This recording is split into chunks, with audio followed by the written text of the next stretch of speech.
Alright, and we are live. Hello out there, everyone, and welcome back to the Anthropodcast, a mono-bug run of Pokémon LeafGreen. Here with me, Archaic, Bulbagarden webmaster, resident old trainer, yelling at Altaria, and it's good to be back. How's it going there, Bugcatcher Jay? We are hoping to defeat both the SSN and... Oh, so I heard nothing you said. Oh, okay. Well, let's start again. Hello there, everyone, and welcome to the Anthropodcast, mono-bug run of Pokémon LeafGreen. As always with me, Archaic, Bulbagarden webmaster, resident old trainer, yelling Altaria. And hopefully you heard all that this time. But yeah, we are hoping to defeat the SSN and get our third badge today at minimum. As a reminder, we can only use our bug Pokemon here. The others are here only for getting the pickups and, well, as an emergency thing to flee when we need to. 3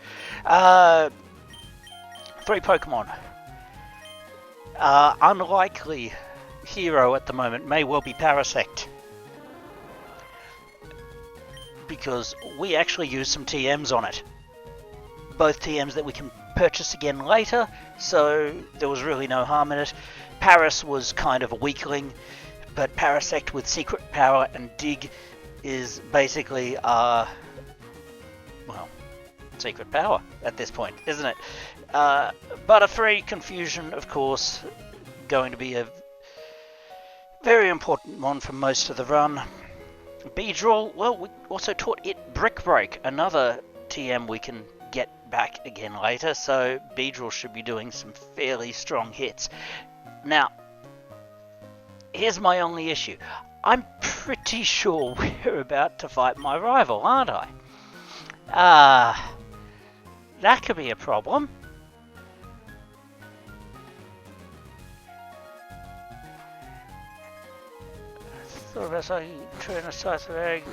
Yeah, I thought about that. I decided, I'm going to keep it close to what I did in the runs I did of Gen 1 as a kid. So it's going to be only Scyther when I can trade for it with a Pinsir. If I was doing something like a ghost type run where you don't really have a full set of Pokemon that can actually fill it up, maybe I'd go for stuff that has the feeling. And admittedly, we did take the fossil to get Kabutops, but no, Kabutops is not going to be joining us here. Yeah, we did talk to everyone, didn't we? Okay. Let's do it.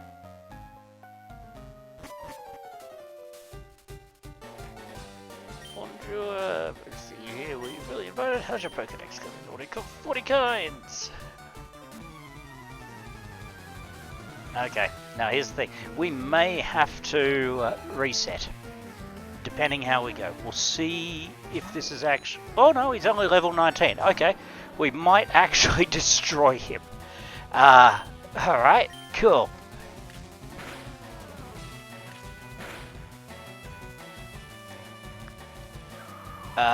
Or we might get completely wrecked by super effective and our attacks being kind of pathetic.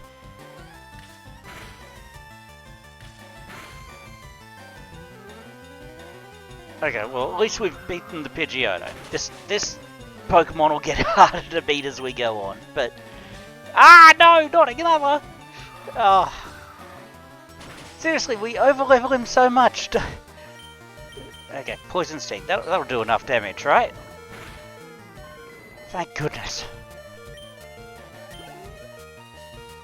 Okay, what's he bringing out next? Kadabra. Oh, okay, cool. Twinneedle. Bang. Thank goodness for that.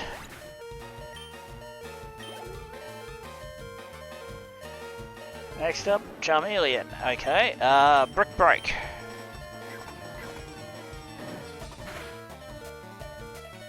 Not enough. Alright, well, we did do a lot of damage to it though, so Butterfree should take the KO pretty easily.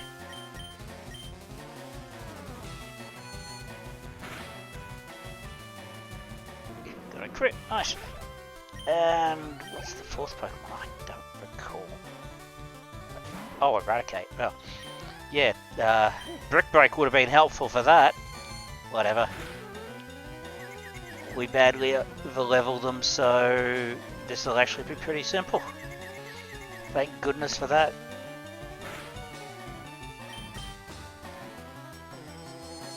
And there's been a lot of theories about the fossil Pokemon over the years.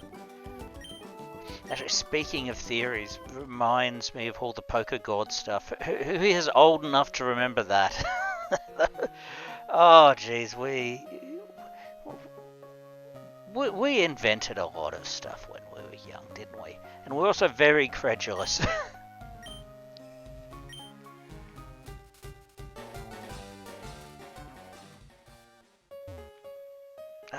I don't think I need to train for this.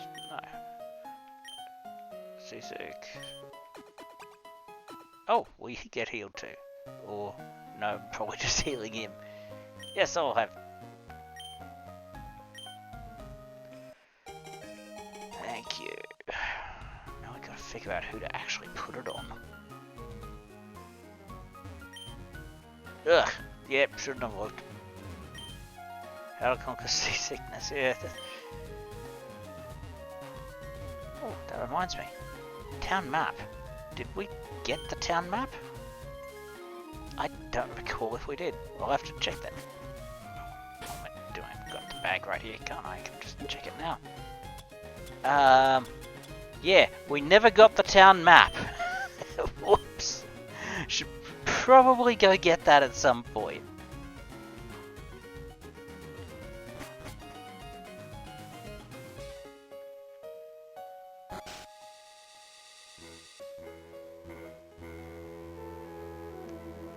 Anyway, goodbye SSN.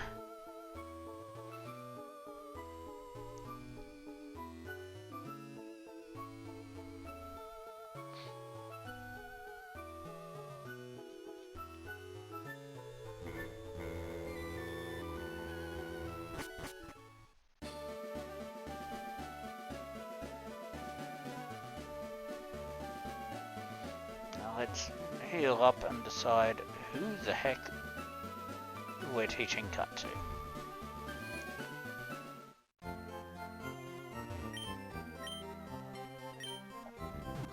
Like, if we had Scyther in the party, obviously Scyther would get Cut. But we don't. So that limits us a bit.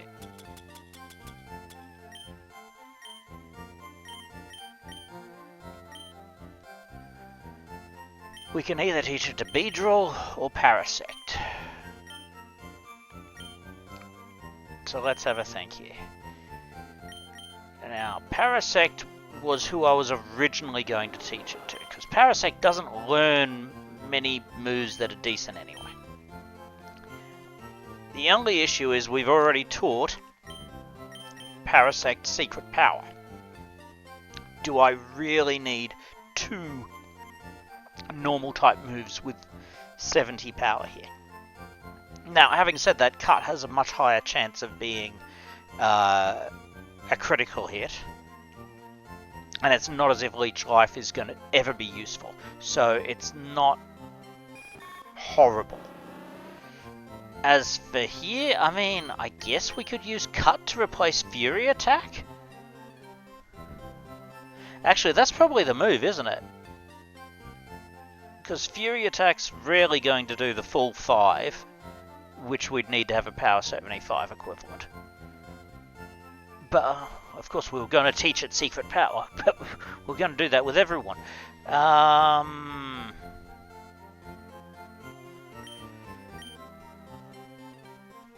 Okay, so that's a problem. So if we taught it to Beedrill, we wouldn't be teaching Beedrill secret power.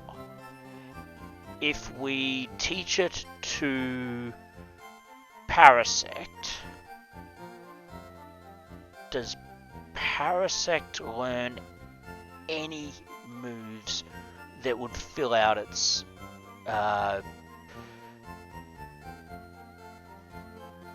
moveset otherwise? Because, like, what are we going to use? Maybe Slash? But, I mean, again, that's another normal type. Is it any other? Oh! Thank you for the resub, KR Black. 18 months? Jeez, that's been a long time. Has it really been that long?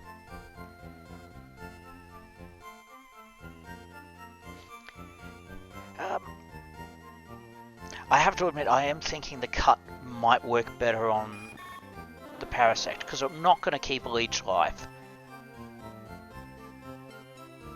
And I'm just thinking, like, what other attacks are we going to get and have extras of that would be worth using on it? Yeah, I mean, we would get the option for Slash later, but by the rules, we have to have cut on, or we have to have HMs on our bugs when feasible.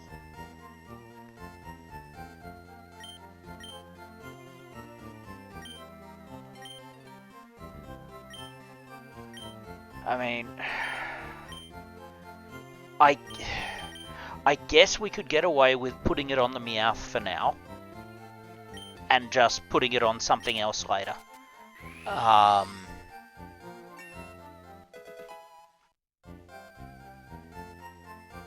But I mean, everything that...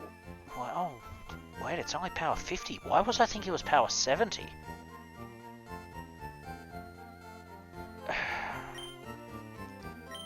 Not really. Like...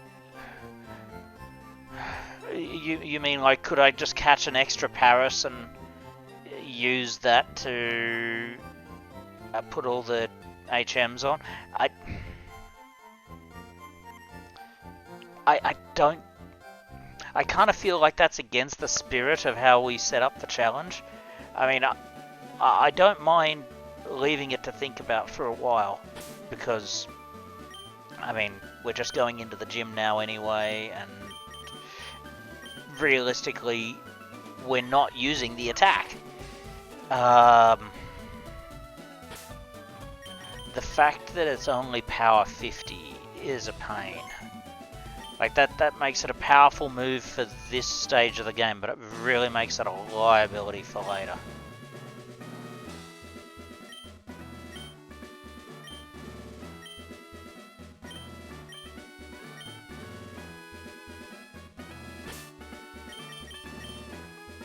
But yeah, like, we're eventually going to have some HM mules. Yeah, I probably am getting Cut and Slash mixed up, you're right.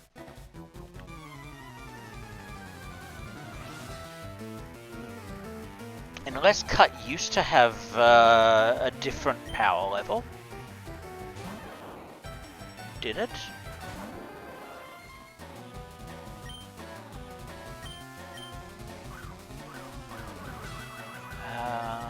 Or has it always been 50 power?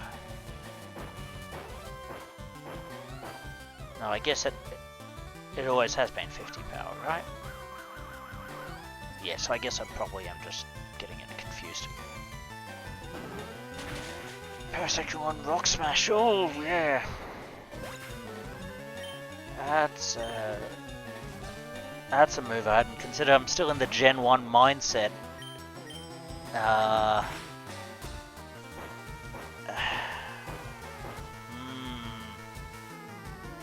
Well, we'll figure it out.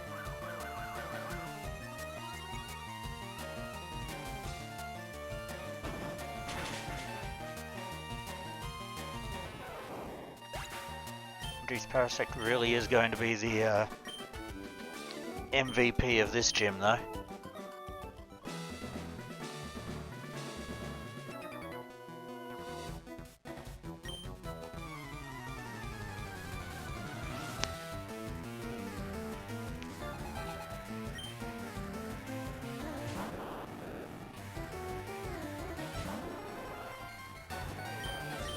definitely glad I used that dig. Ooh, I forgot how much of a pain Sonic Boom is though.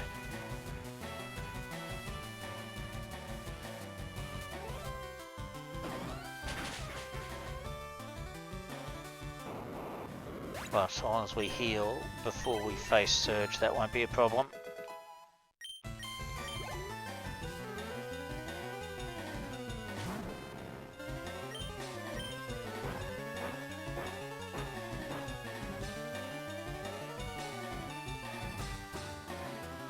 Feels weird to have Parasect actually going... Oh wait, did it go first? No, it didn't go first. What am I talking about? But still, actually scoring the one-hit KOs feels a bit ridiculous. Were there any other gym trainers, or is it just... Yeah, one more.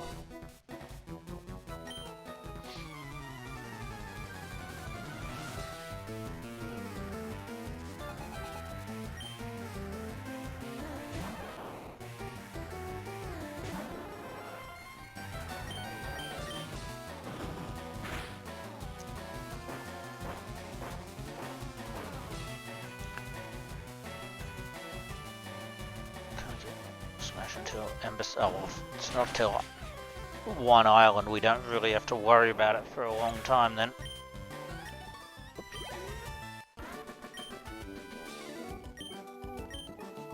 Alright, let's go heal. And then we'll go on. Beat up. Well, yeah, beat up Surge. Yeah, I mean, we are going to do every. Well, everything in the game.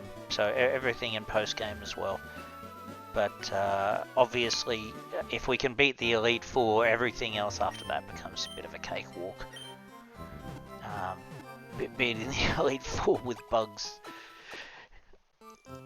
will probably require us to be a bit over-leveled. So, I mean, heck, we're already pretty over-leveled with these three as is, aren't we? I mean, the highest level we just faced was... Well, I guess that Pikachu just now, and that was still lower than our level. The fact that we're not training up huge amounts of Pokemon means this all adds up very quickly. Now, where were these buttons? Oh, jeez, okay.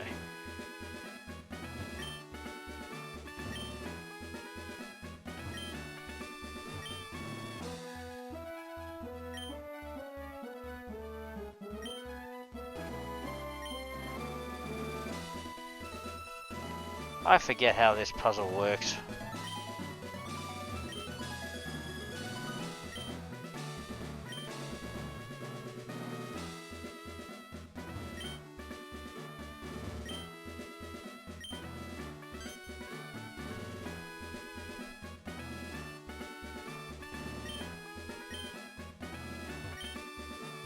Oh dear.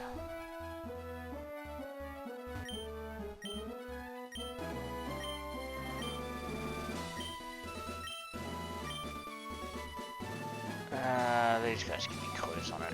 Isn't it saying like it's right next to the one? Yeah, okay.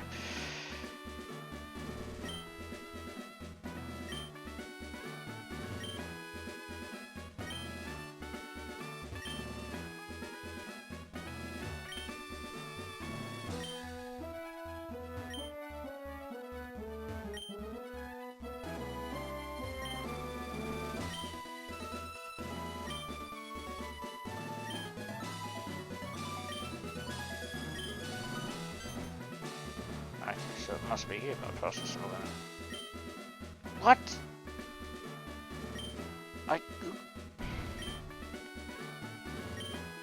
If I'd gone through everywhere, and it has to be next to it, I'd already eliminated those other ones. Okay, it can either be that one or this one, right? So I'll try this one. Good. Okay.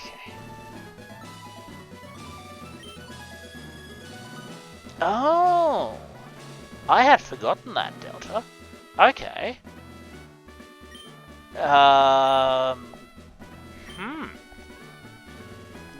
could change the run a bit. I need to think about if I'm going to let myself do that or not.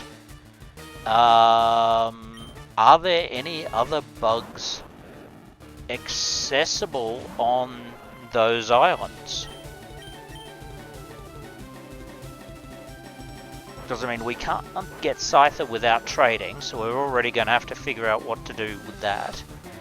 But if I wanted to say I have to catch them all myself, then if there's an alternative bug to use on one of those islands, perhaps that's the better route. And, geez, we're just casually beating up Surge here, aren't we?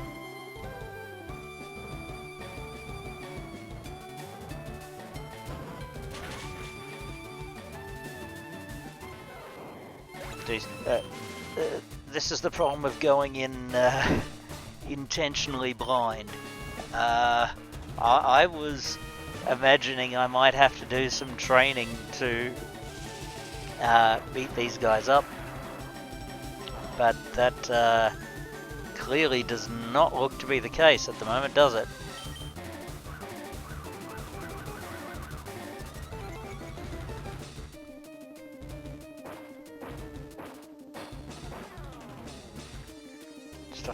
With a level 7 oh, yeah. So you're doing... oh, this is not going to be fun. Fully evasive Raichu, and we're sometimes paralyzed. This could actually be really annoying. So I assume you're doing a like a single Pokemon challenge there, Lockies.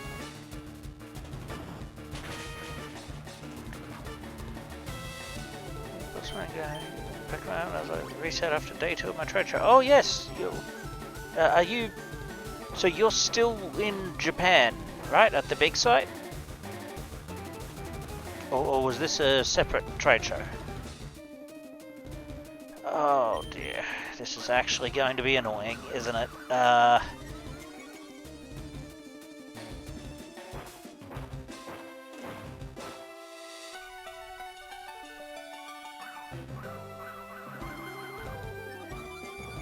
Ah, so you're like in Las Vegas or something then.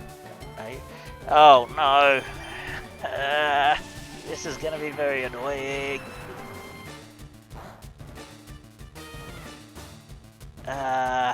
We have nothing that can handle a...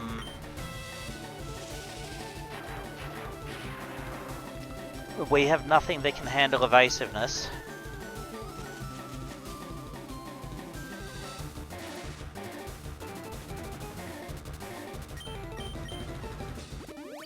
And of course he healed. Well, Parasect at this point is just going to... I mean, they can't even really chip away. This is... try and make it... Okay, well, yeah. Parasect's gone. Oh dear, this is... oops. This is going to be a pain. Oh, Parasect's not gone. Amazing. So much for that.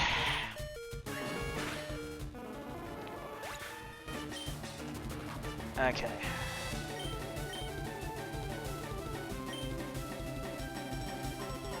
Well, the problem with PP stalling is that it's fully evasive.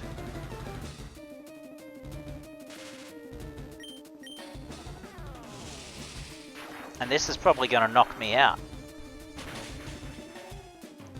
Yep. Okay. Well, it's a good thing we saved only a short while ago. Break, I guess? Yeah, this is going to be the issue. I'm going to miss.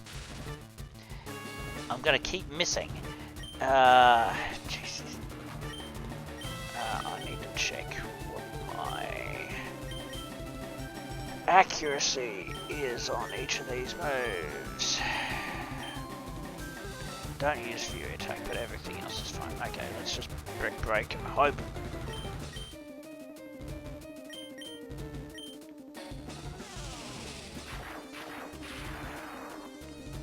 fairly low special defense. Oh. Okay. If we can get one more hit, it's fine.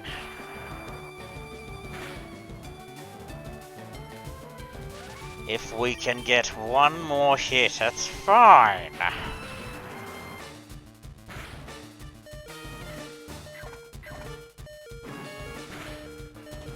Thank goodness. That would have been embarrassing.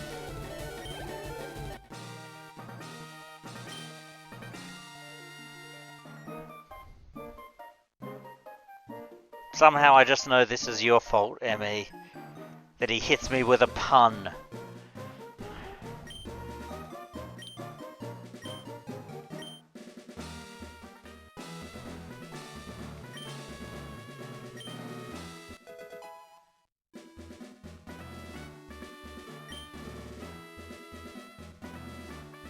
Alright, let's get out of here.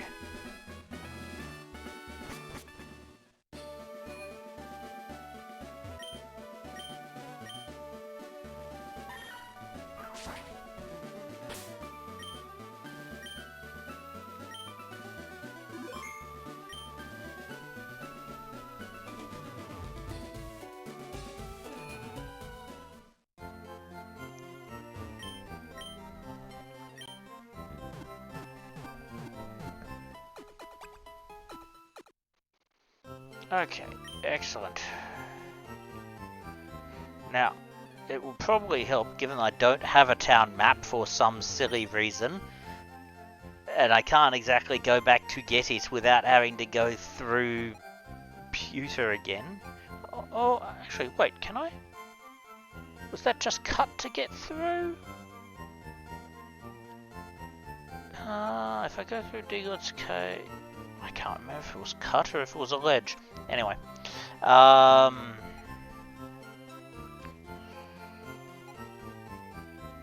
We don't have the flute. So, from Celadon, it's Route 9 and Rock Tunnel now? Is it?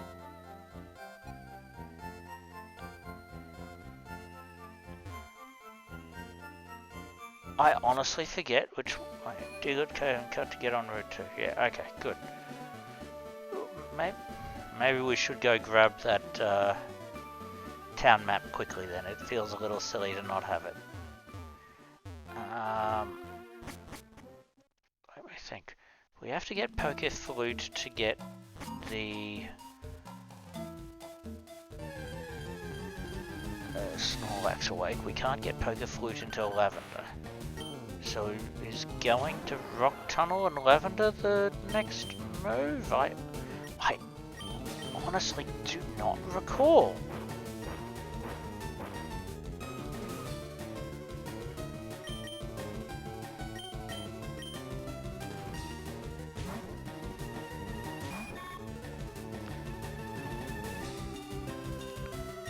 It's just embarrassing how many years it's been since I've played that I honestly cannot remember the next step in a... You need Flash to get through. Yeah. Now where did I need to get Flash again? Or do we already have... No, we don't have Flash. I know I've gotten through Rock Tunnel without Flash before. It's a pain, but you can do it.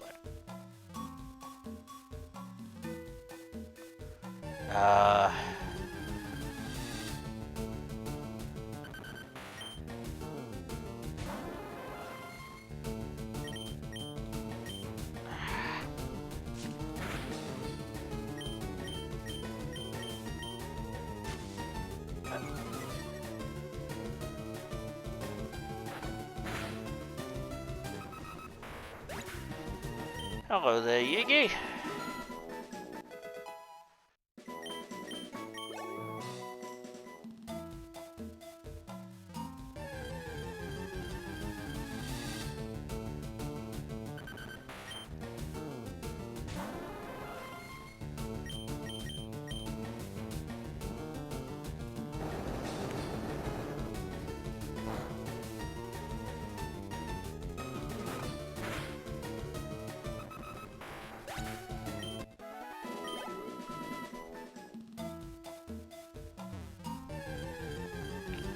No, we haven't come across any shiny Pokemon. I mean, we're not trying to get them intentionally or anything, so with any likelihood, I doubt we'll actually see any in this run. If we do, we can't, well, we probably won't even be able to use them in the party anyway, since we're limiting ourselves to bugs.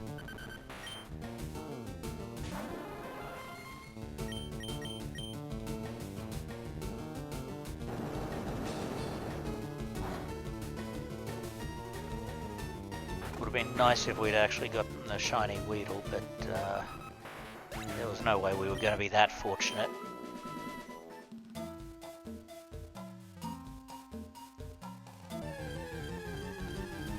And not just because of the historical significance to me with the whole story I've told everyone about with the shiny Weedle I had back in the day. Well, rather shiny Beedrill, but it started as the Weedle. But also because shiny Beedrill is of course green, which would be perfect for Bulba. But yeah, no, we're not gonna get one of them, unfortunately.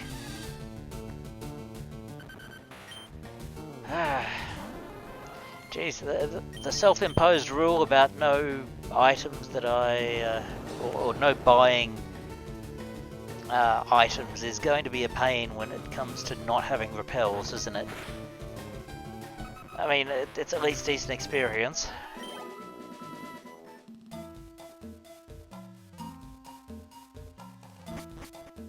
And hey, at least we actually have running shoes. Like, when I did this back in the day, in Gen 1, we didn't have running shoes. We had to wait till we got the bike.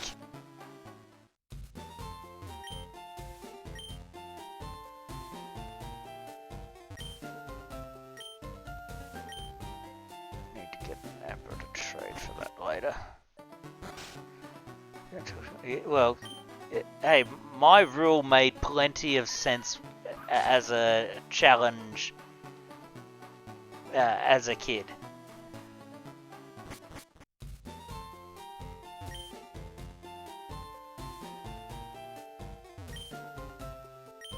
Hey, if you have these 10 species, yes, of course I do.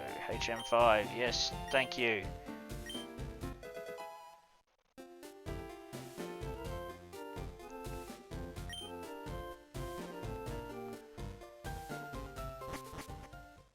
Let's go get that town map, because we were very silly to not get it before.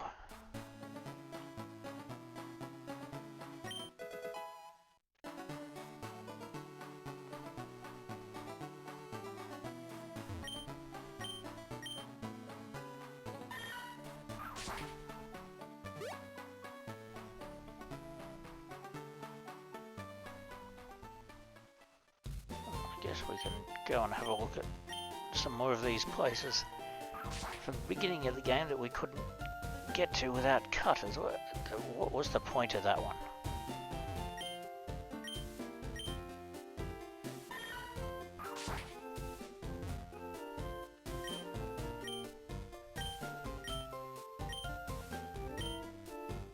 Oh, no. That's a move tutor. Why not? I'm trying to remember, who can use Dream Eater? I don't think any of the bugs can use it. It'd be fun if you could, but I don't think they can.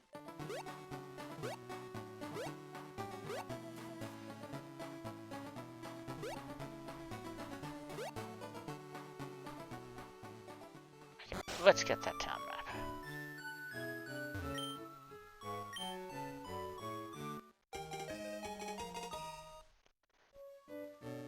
Does Venomoth learn it?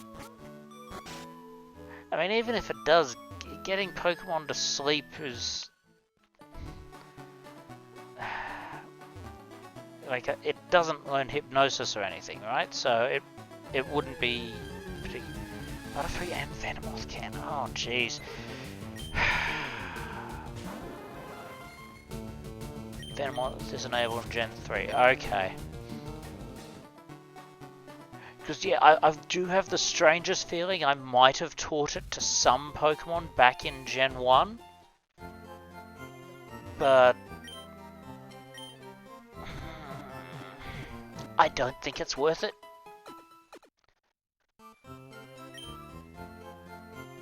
Because I can learn, like, Shadow Ball or something, right? So I don't think there's any point doing Dream Eater if I've got Shadow Ball available.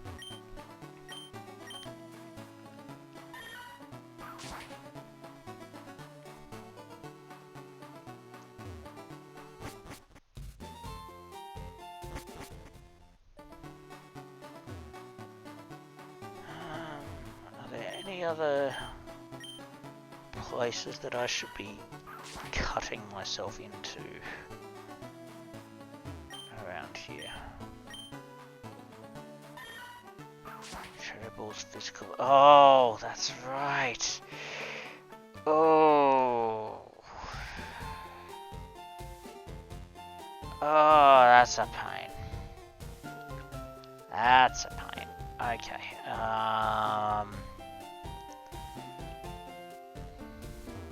How does Dream Eater's attack damage work then? Is that still considered physical, or is that something else as well?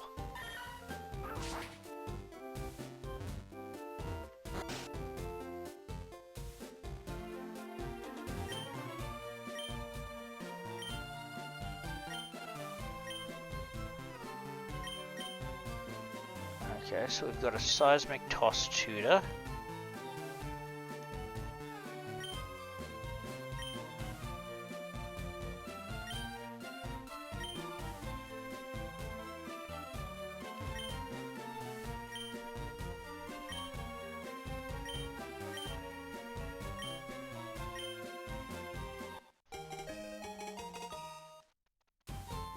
Jeez, that scientist is incredibly trusting, but thank you. Yeah, no, we're absolutely giving Butterfree Psychic. Like, there's no doubt. The only other Pokemon that can learn Psychic that we can use will learn it by level up. So there's no reason to not give Butterfree Psychic as soon as we learn that.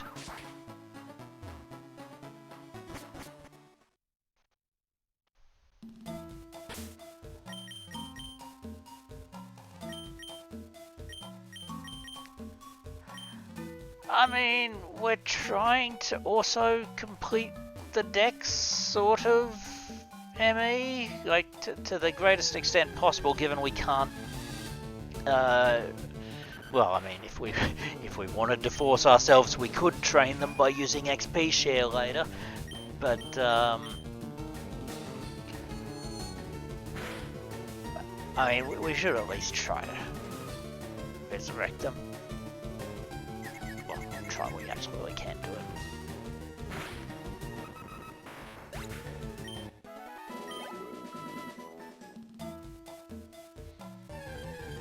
No, once we get back to the other side, we need to have a look at Flash. Because I have the strongest feeling that unfortunately has to go on Butterfree. Unless we want to catch or use another Pokemon we have explicitly as an HM Mule just for Flash. Because, I mean, let's be honest, Flash is not the flashiest of attacks. And I'm sorry, I don't know what came over me. I blame ME being here.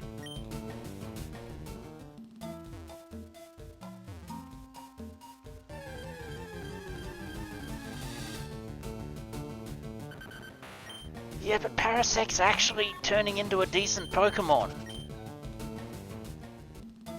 Like, between Dig and Secret Power, like, Parasec's actually pulling its weight. So I don't want to treat it as just an HM Mule.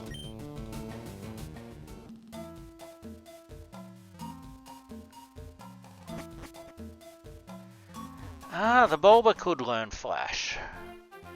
Yeah, maybe that's the solution for now.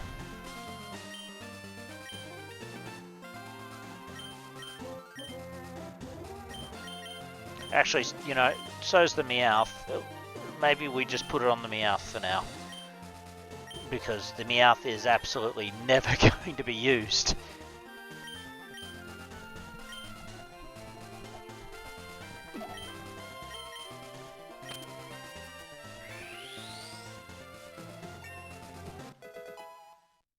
And at least this way we only have to keep one HM mule around.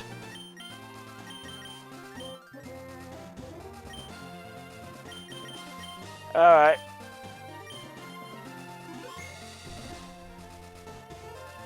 I mean, I'm going to assume that light glints off the forehead coin. Oh, there you go. Had the exact same idea.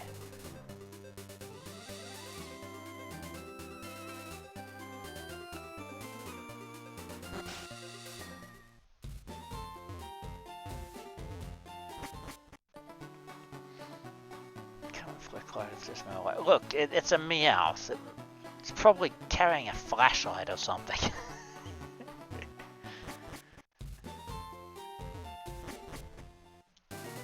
I mean, certainly if it's my HM mule, it is literally the pack animal right now. It is carrying all that stuff for us.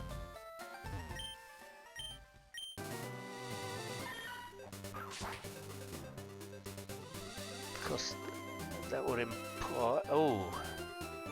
Okay, this actually could be a problem. Oh wait, no, we've got Dig, so that's fine. We can easily get back to the Pokemon. Okay, yeah. That would actually be a problem. Let's go to this Pokemon Center, so it's set as our Dig location.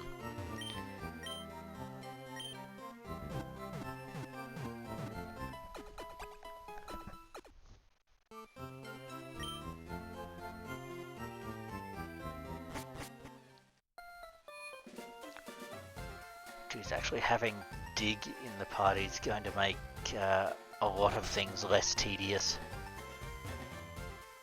And it occurs to me that that means I could have just dug instead of using the whole Diglet tunnel to get back, couldn't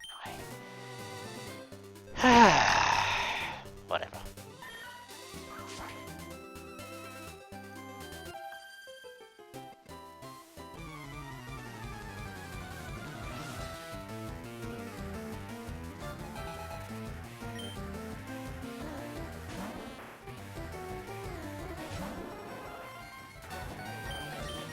At least we don't have much to worry about with any of these Pokemon.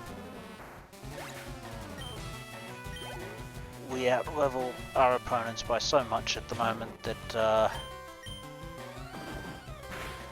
we'll just be scoring a lot of one-hit KOs, especially since we've actually got some decent attacks on these.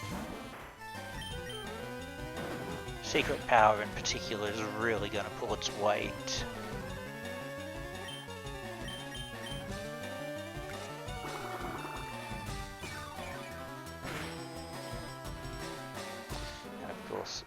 As soon as I say that, a Pokemon much lower level actually survives one, but whatever. Ah, Spore! I guess we have to replace Stun Spore now, don't we?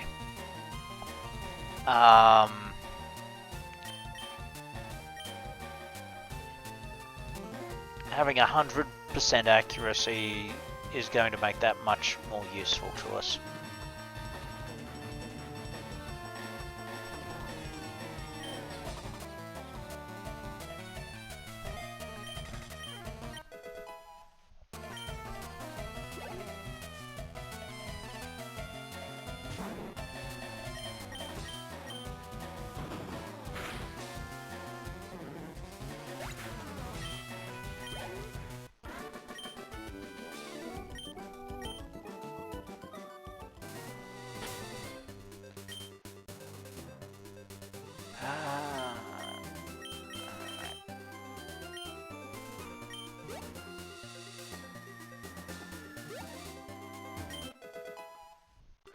Oh.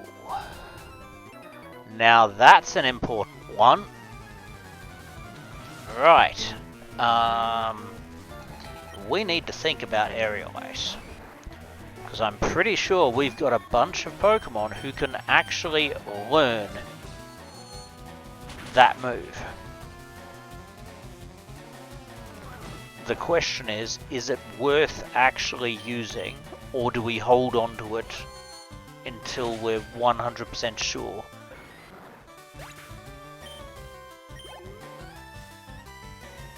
Like, yeah, Scyther can learn it. Scyther can learn it, but I'm pretty sure so can Butterfree, Beedrill, and why do I have the feeling Parasect can learn Aerial Ace? Like it's got a really wide group of Pokemon that can learn it that you wouldn't think should be able to learn it from memory.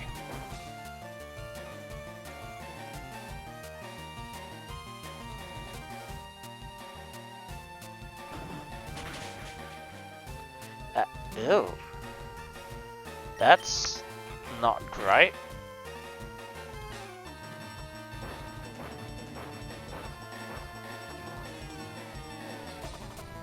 I mean, I guess we're pulling its tail underground. But surely we should be doing more damage than that.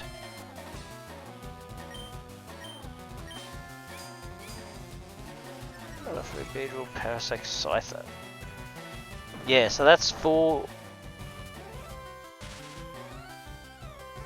You should have used Dig. Oh, whatever.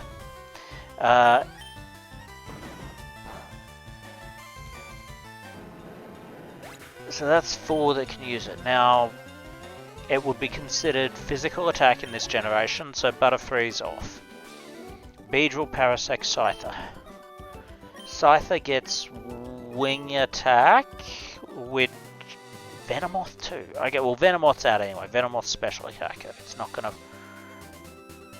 gonna use a physical attack.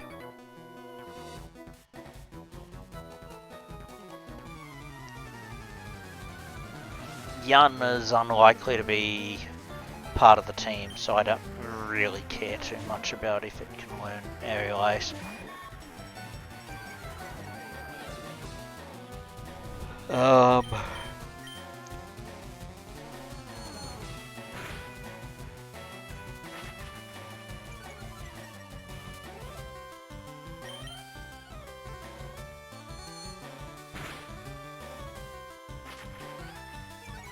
Like, the question is, do we put it on some bug that just doesn't get good enough attacks to give us type coverage?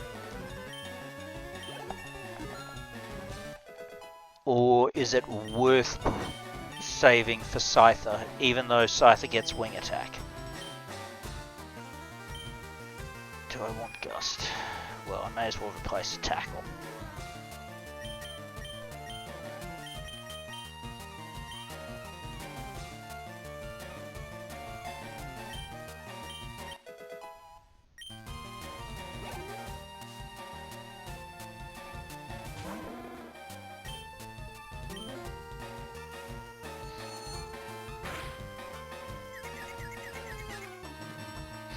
I'm trying to remember if Aerial Ace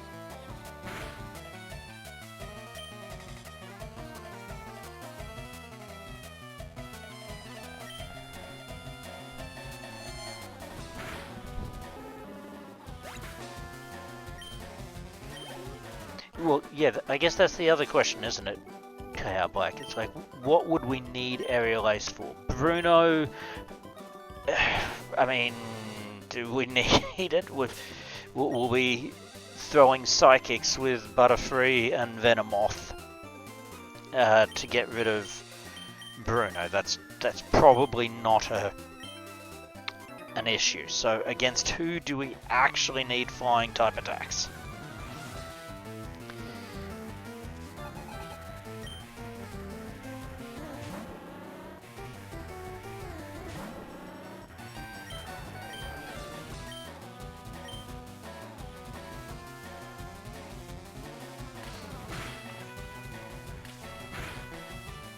if we did put it on Beedrill or Parasect. Beedrill... Beedrill, we're definitely going to have Brick Break and Twinneedle. We're not going to get stronger attacks for those types on here. I don't recall when we get Sludge Bomb.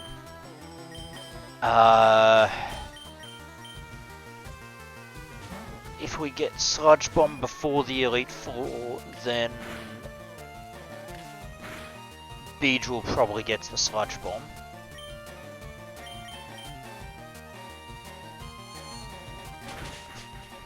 So that leaves one slot that could potentially be used for it.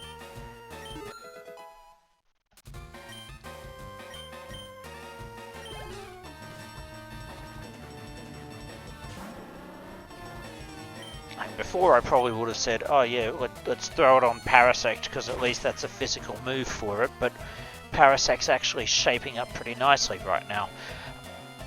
And actually, I guess that's the other thing for Beedrill, isn't it? Beedrill will probably have Secret Power. And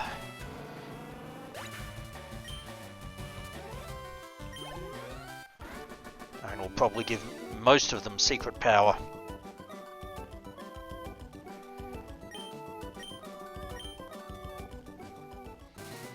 Sludge Bomb's 5 Island. Okay.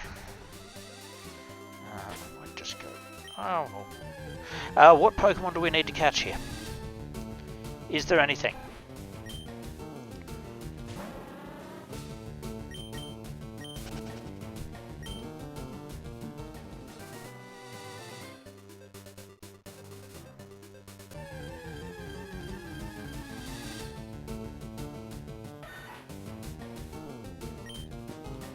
I think we already have Sandshrew, right?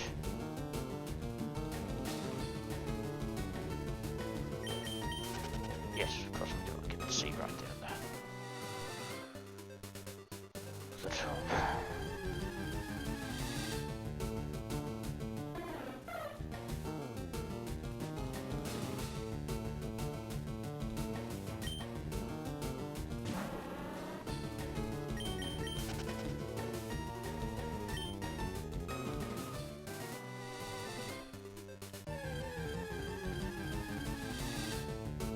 So I have to double check what's on the Route 9 list. What do we got? Radisha, Spearow, Sandshrew. Yeah, so no, there's actually nothing here we need to catch. So, excellent.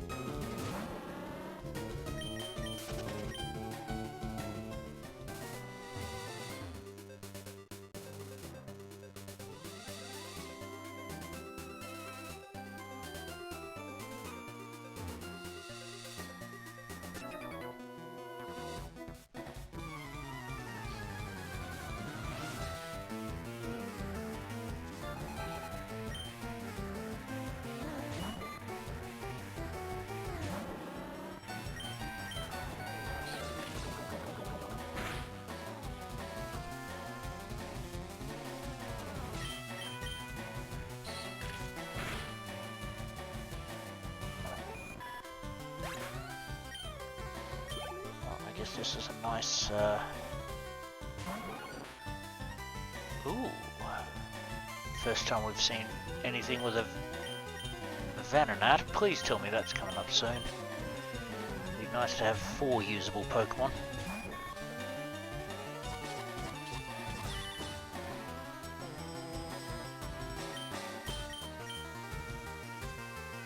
Well, usable to some extent. Venonats typically aren't that usable. Oh, and of course it's poisoned me, so I'll have to return the Pokemon sent it out.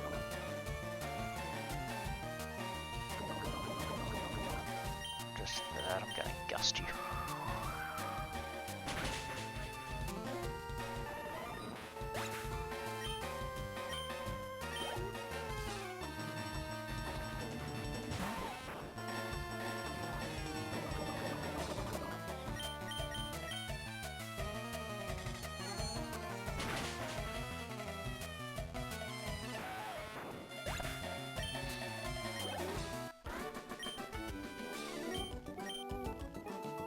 internet dorm around Fuchsia. That sounds about right.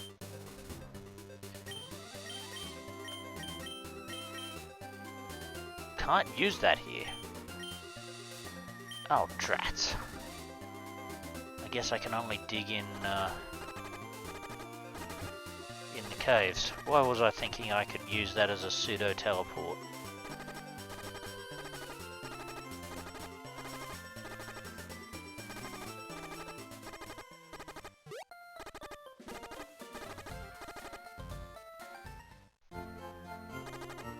For once I actually get back to a Pokemon Center before it gets knocked out. It's 12, 13, 14 and 15. Oh dear, okay. Well, let's remind ourselves on the town map where those are. Okay, well, wait, we can apparently get it on... If we can get it on 12... We can maybe just exit out the south of here. Oh wait, no, that's not going to work, is it? Because there's only like one bit of grass and it's like down the southern end, isn't it? Something like that.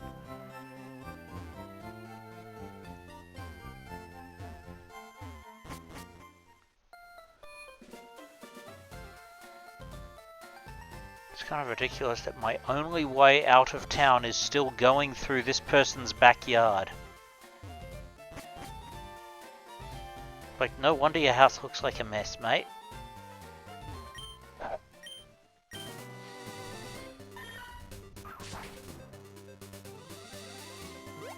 Yeah, of course we can't do the Snorlax. Well, we can't get Snorlax out of the way until we get the Poké Flute.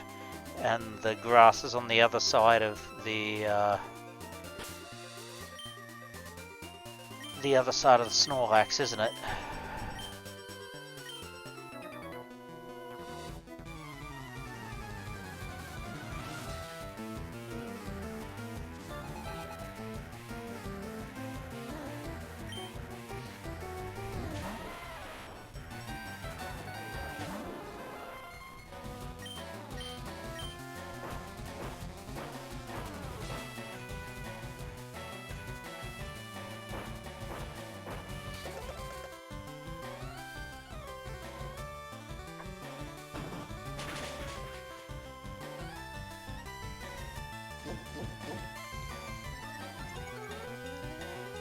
That's fine, Jay.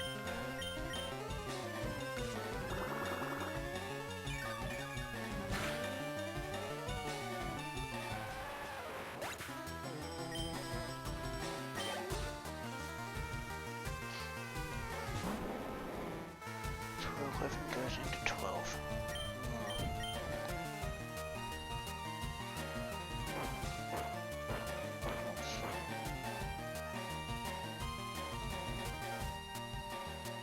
Oh, you played ZA on Switch 1 originally, did you, Jay? Yeah, I played it on Switch 2 from the beginning, and yeah, it definitely makes a difference.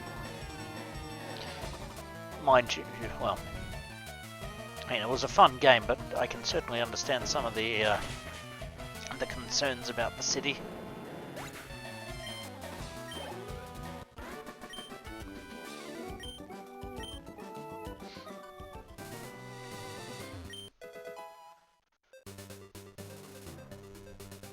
I mean, now's the time to get a Switch 2, like with how tech costs are going up all around the world, like get in and get your tech now before the prices of absolutely everything go up. I mean, I didn't want to have to get one this year. I wanted to hold off until next year, but I'm almost certainly going to get myself a new iPad now. Because of course they're going up in price later this year. And certainly anyone who was waiting for like the Steam machine, like you have my sympathies.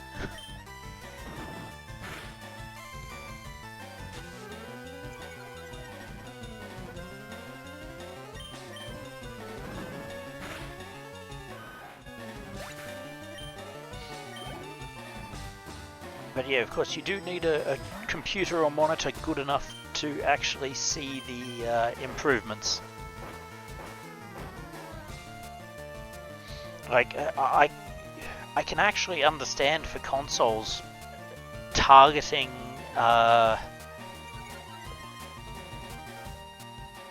1080p rather than 4K. Like, you'd be surprised how many people still only have 1080p TVs or monitors. I mean, it's not quite like it was, say, like when the Wii came out. Nintendo kind of made a bet that the HD Switch would take longer than it did, and they kind of missed out there as a result. But I mean, the switch to 4K, like, there's a lot of people who have good 1080p stuff who are just like, do I really need to upgrade to this 4K thing? I mean, heck, back in Australia, we had a 1080p plasma TV. We loved that thing. Especially because it was a dumb TV. Didn't have any stupid smart features. And we just hooked up like an Apple TV or whatever to it, and we were fine. And I really miss that TV.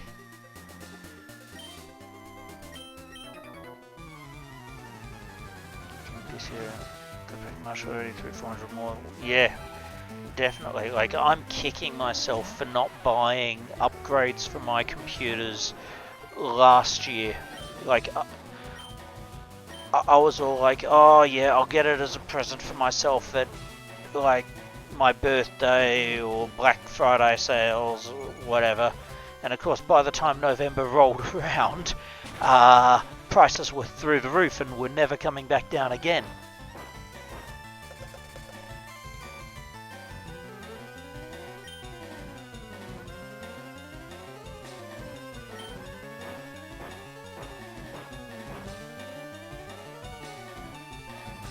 Otherwise, I would have doubled the RAM in both my laptop and my desktop.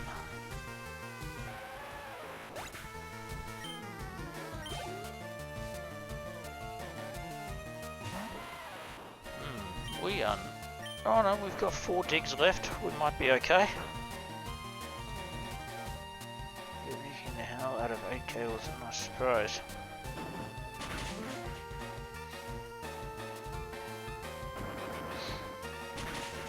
I mean, honestly, I think the way things are going with a lot of tech at the moment, that we're going to start seeing companies optimizing a bit more for the technology people already have.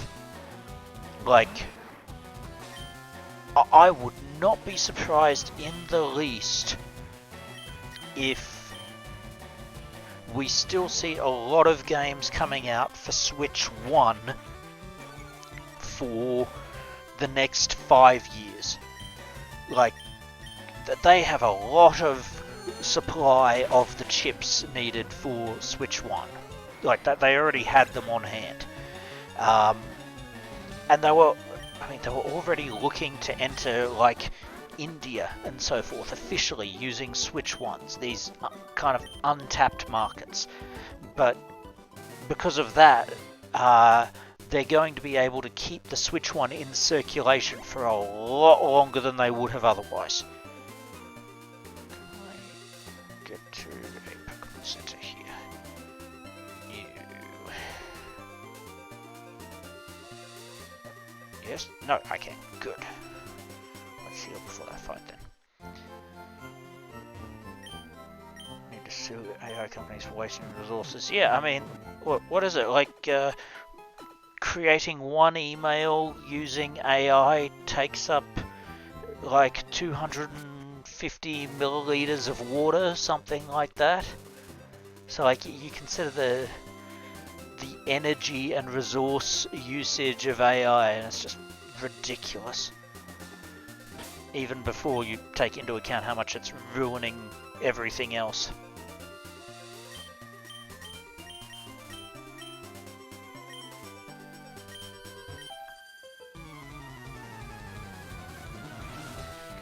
But yeah, so like, because Nintendo will likely keep Switch 1 available for quite some time, or rather they have the ability to keep it available for quite some time, with the way the world economy is going, with the way that people are going to struggle to meet a lot of expenses, I fully expect to see the Switch 1 continue to be supported by games, even if they're kind of like the kind of games you used to see from Nintendo late in a generation. So like a bunch of weird, quirky things that are like budget or one tier above budget level, maybe lots of remakes, etc, etc. But like just games that they can pump out that don't have to cost them too much and don't have to cost the consumer too much, and basically extend the life of the Switch 1 for ages for all the people who can't afford to buy a Switch 2. That would be my prediction. Like, I would go as far as saying that I feel like that games will still come out supporting the Switch 1 up until the Switch 3 comes out. When we've got a Switch 3, that is when we'll start to see them actually drop support for Switch 1.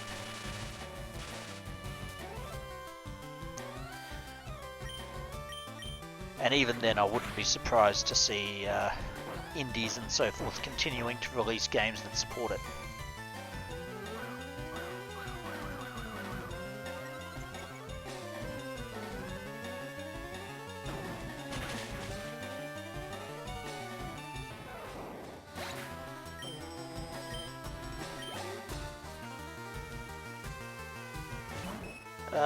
Is that outside Rock Tunnel this side or the other side? I mean, it's not like I really need the Everstone. I'm definitely evolving everything I've got, but it's really inside. Okay, so I guess it's... Is he upstairs? I didn't see him. I'll go grab it. Oh, come on. Do not get knocked out by the Clefairy.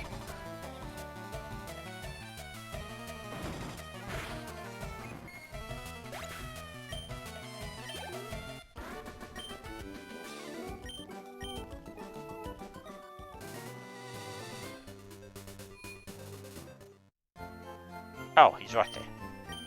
I must be completely blind. Well, not completely, but these glasses are very thick.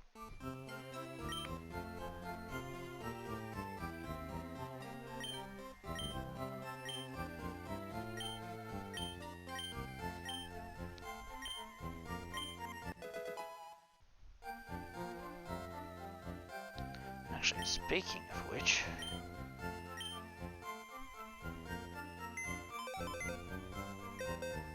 no, that's not the one I want. Does Oak give me anything in this game for progress? Did I catch a Voltorb? I needed to catch a Voltorb Route 10.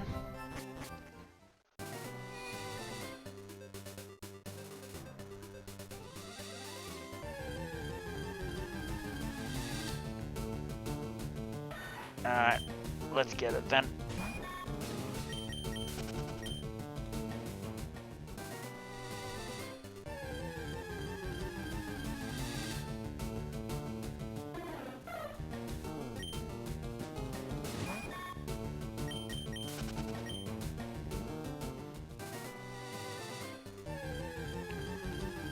Right. Well, we don't need to bother talking to Oak then.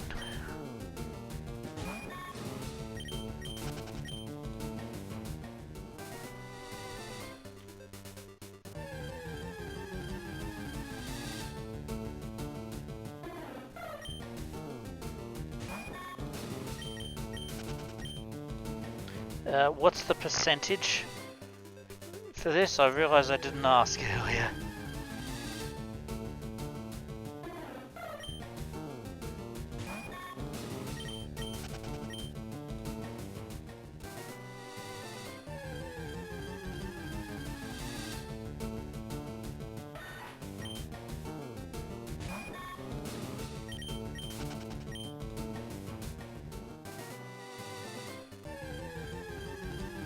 Hopefully this won't take too long. There we go.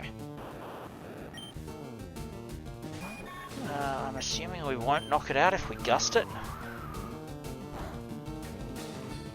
Good.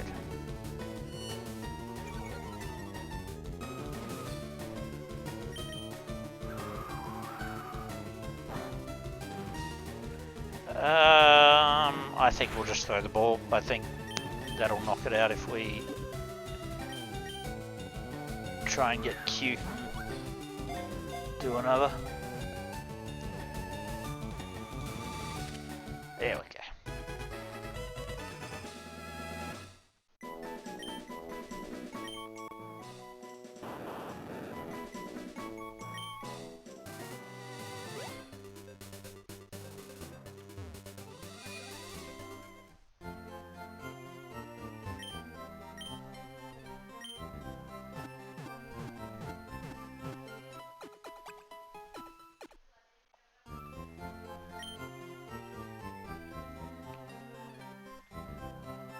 If I remember correctly, where we are currently is technically, if you are very, very silly, one of the few areas in the game where you can soft lock yourself. No, wait, I'm remembering wrong, aren't I? Because we've got a route down here. Yeah, no, never mind. I have these memories of there being places in the game that you can soft lock yourself because you have soft lock until you trade for the right Pokemon, but if you don't have the balls,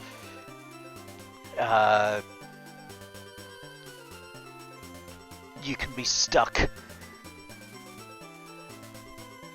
unable to move forward because you don't have the Pokemon to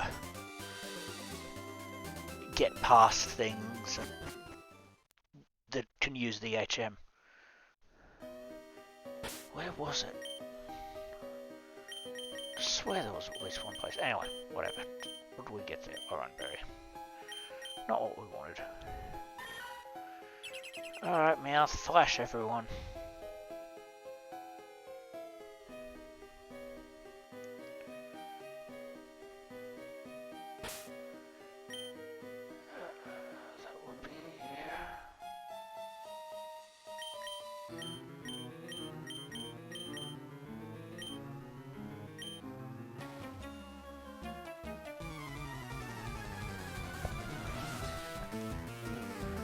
Oh, no, that wasn't what I thought it would be. Okay.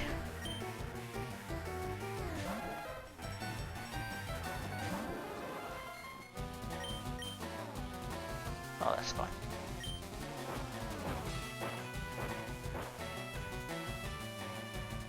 To improve your stuff on a train if you don't have cut. That must be what I'm thinking of, yes.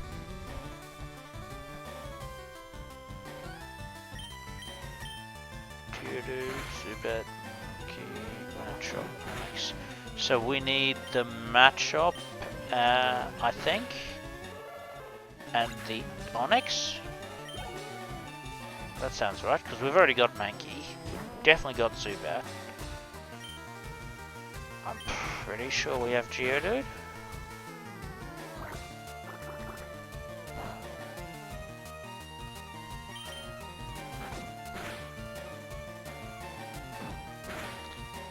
Technically, well, we don't have Rock Smash available, so we don't have to worry about Graveler yet.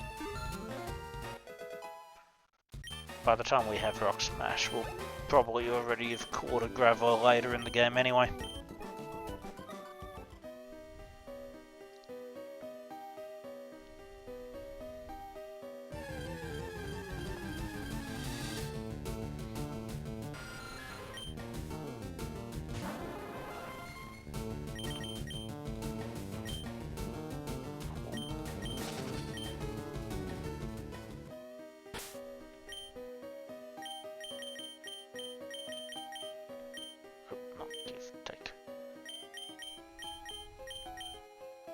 Just a bit.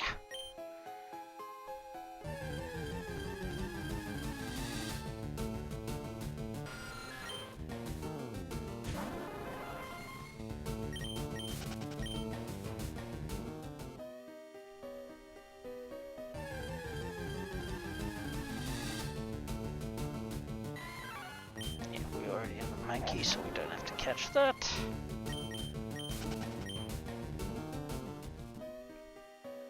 I don't feel like fighting wild Pokemon when we're already over-leveled. Oh, we do not have a Geodude yet, okay. Well, we'll soon solve that.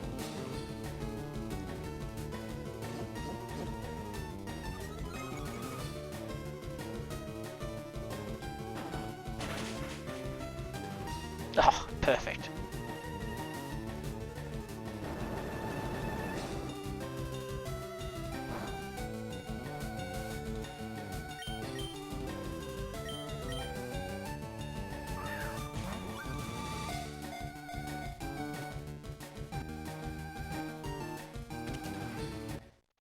Yeah, if that defense curl hadn't happened, that would have been a one-hit KO for certain.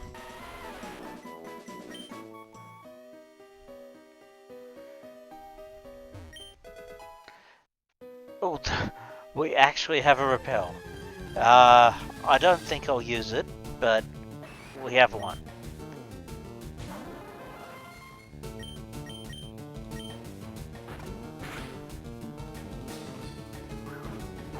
Well, that was lucky.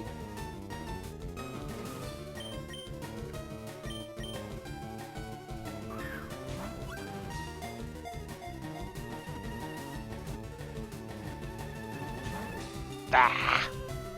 Humbug.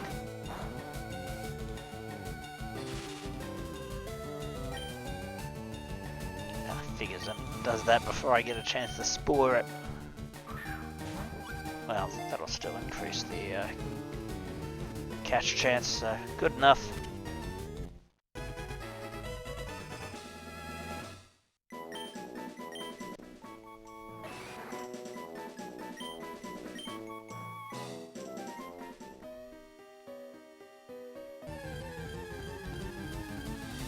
I'm feeling a little bad now for not properly naming Parasect when we caught it. Like, when do we get a name raider? There has to be one, right?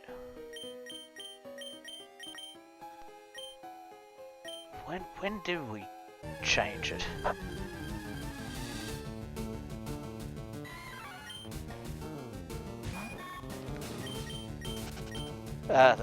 Lavender. Okay, good. Right.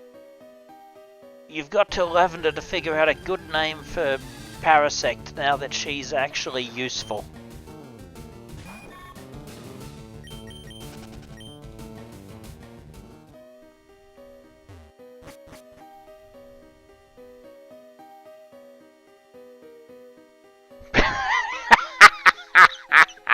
Okay, I'll pay that. I will pay that. Parasect Hilton.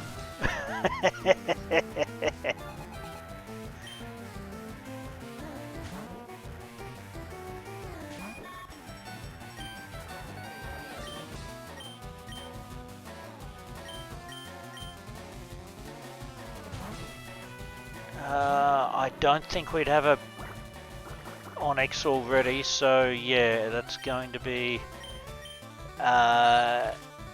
basement floor 1. We'll try for it.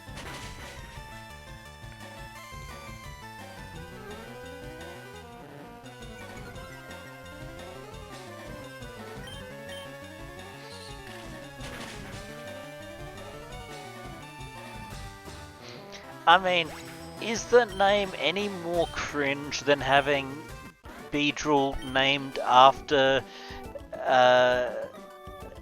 a infamous commercial series for a Japanese confection?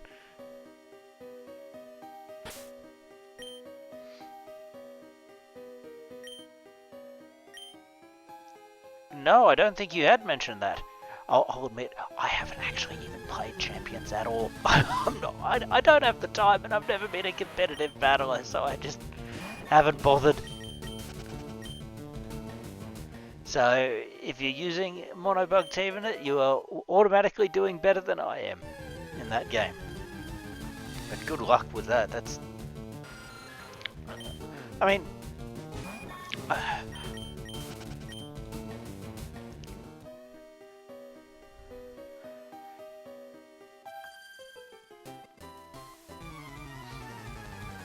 There's definitely Japanese things we'll know this one. Oh, that's true.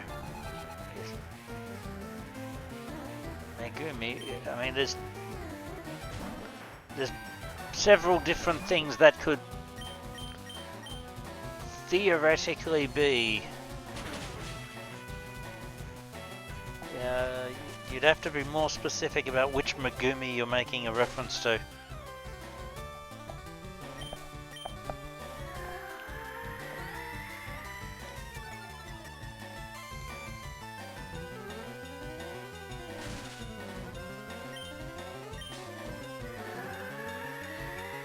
Of course, the thing, Sakurabbit, is that I fully expect that most of the people tuning into this are probably weebs who wouldn't know those Japanese things to begin with.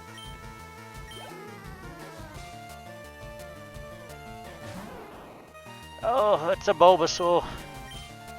Sorry. Sorry, Bulb.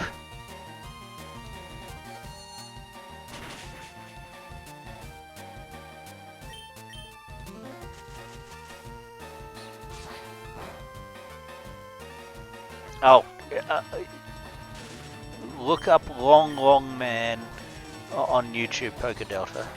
You should get the whole series. It's fairly easy to find it subtitled as well.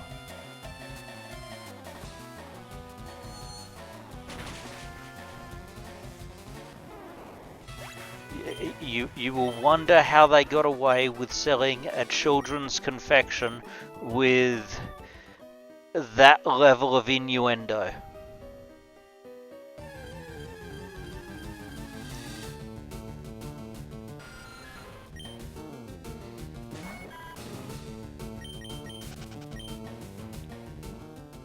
I might need to go back and heal soon.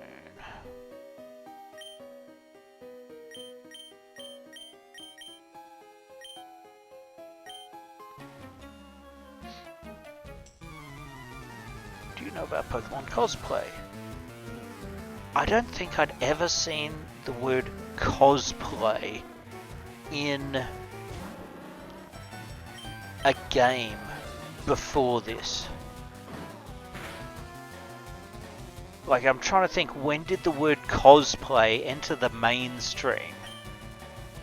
And was something people besides just complete geeks knew? And I can't help but wonder if this is one of the earliest cases.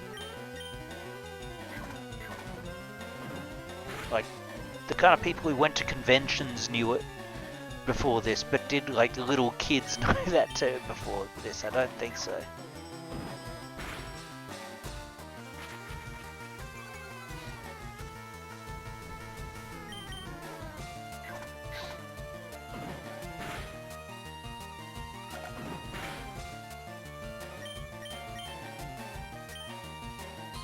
Don't spoil the thing for him.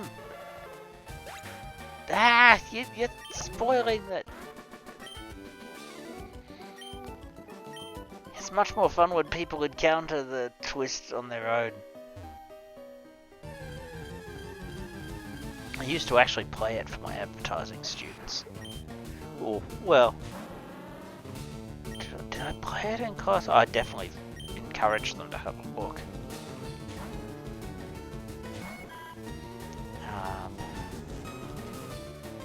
Because I remember I was talking to the students about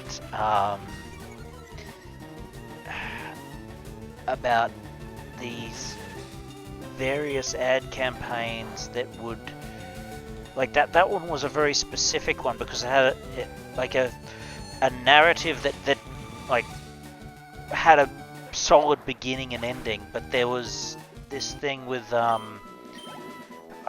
was it? Was it the old Nescafe ads in Australia? I'm pretty sure it was a coffee ad, so it must have been Nescafe, but it had like this narrative that like went for years and years with these characters who just kept returning and like over time got married and had kids or something, and like you don't see that sort of ad anymore. Mind you, you probably don't see many ads to begin with because you don't watch ads. Not on TV anyway, and no one's going to do that kind of narrative ad in YouTube ads or whatever. No, wouldn't be a Buffy thing, because this was Australian ads. We wouldn't have had that actor.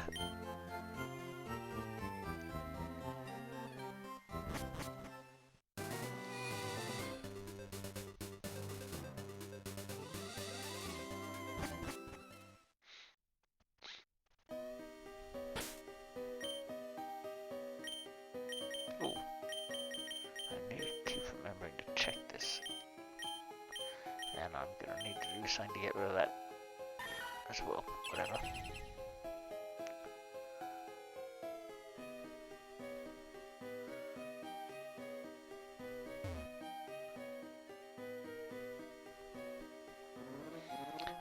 I would struggle to say what the weirdest ad I've ever seen was, because I lived in Japan for a year. I saw a lot of very weird ads. I will say there was once,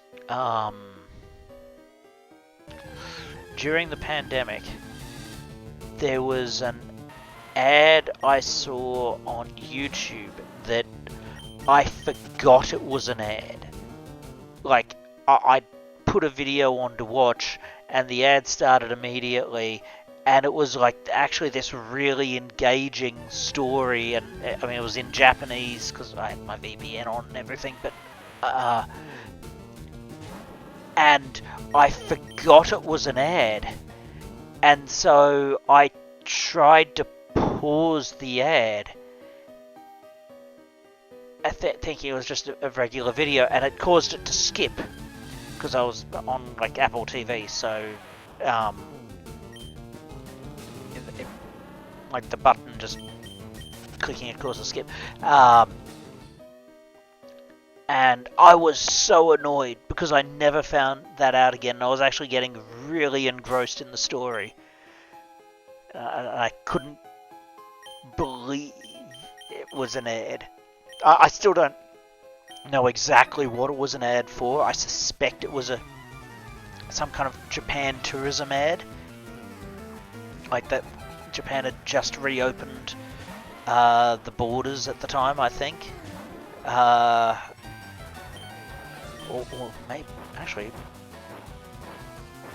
given I was on VPN and obviously thought I was actually in Japan, maybe it was an ad intended for domestic consumption. But anyway, I was really annoyed that I never found out what it was.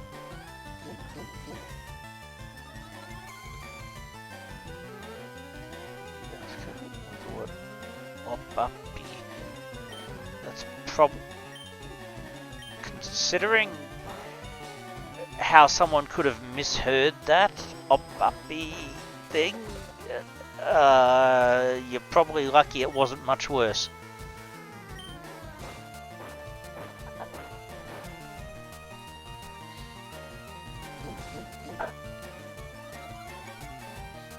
Yeah, I don't recall any ads with Anthony Head on Australian television.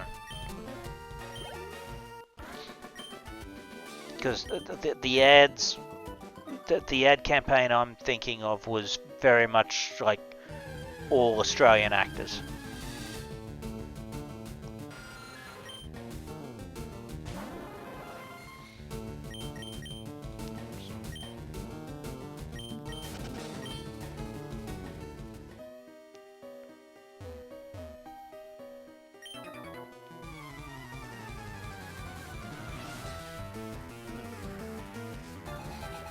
You know, I was saying earlier that the last characters looked like they had a really uncomfortable posture, but so does the hiker.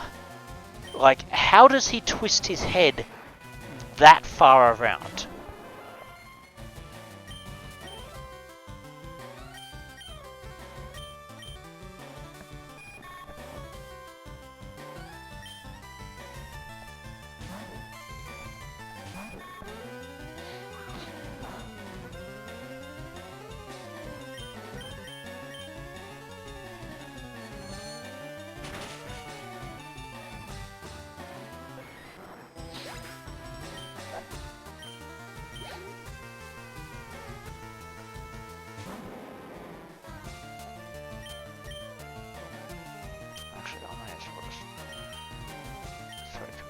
At it, probably returning to the Pokemon Center if we suffer serious damage anyway, and that's going to hurt. Ouch! Would that have knocked me out if it wasn't a crit? I have no idea, but it was painful either way.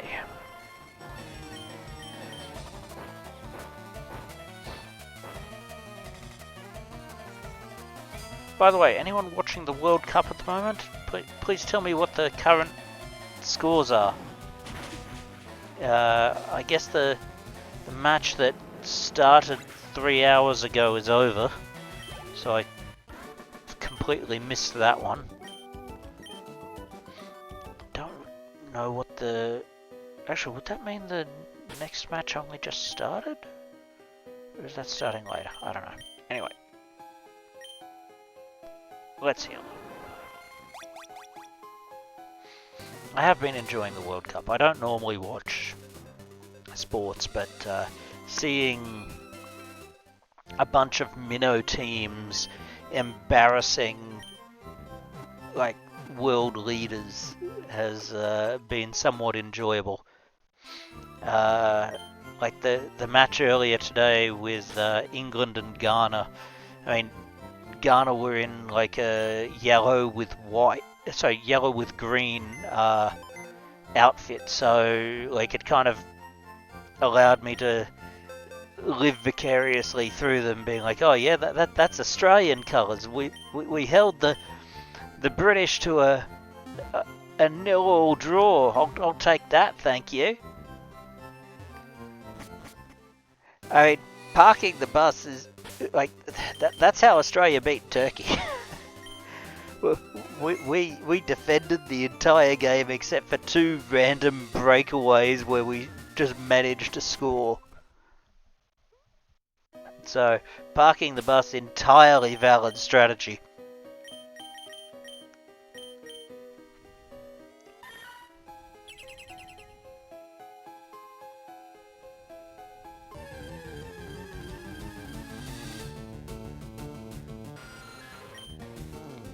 But yeah, I mean, there's been a few games that have been kind of boring, but basically any game where like teams just run away with 3-0, 4-0, 4-1, 5-0, 5-1 victories, like that stuff is just ugh.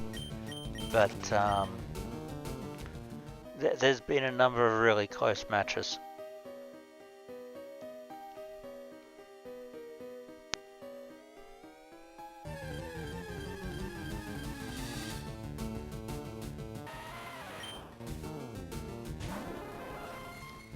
It actually prompted me to look through what football games I actually had access to see if there was any I might want to play for a little while, just because of the World Cup. I will say, struggled to find anything. Turns out I don't actually own or have access to many soccer games, which is actually a little surprising. I mean, there's the Switch Online soccer game. There's the... I've got some of the Mario Strikers games. And on Epic, I've got some Football Manager games that they've given away for free over the years. and on 3DS I have Nintendo Pocket Football Club, and there's my Onyx. So about the only football game I have picked up Pocket Football Club again, but it's a bit hard to really get into because it's the kind of game where you kind of need to keep track of all your players on a spreadsheet so you know what skills you've given them and so forth.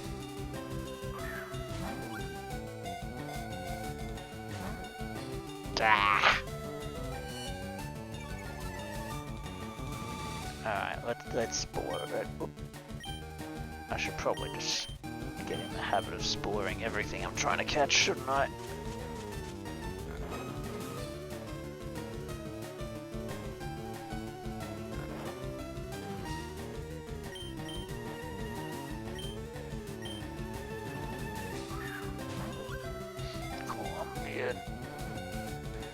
Yeah, so I saw the Norway-Senegal match earlier, and the Jordan-Algeria. Wait, Norway-Senegal was yesterday. So, Jordan-Algeria I saw, Portugal-Uzbekistan I saw parts of, but 5-0, just, yeah. Okay, so, Panama-Croatia is the one I missed. I can't say that result's particularly surprising. What level am I on?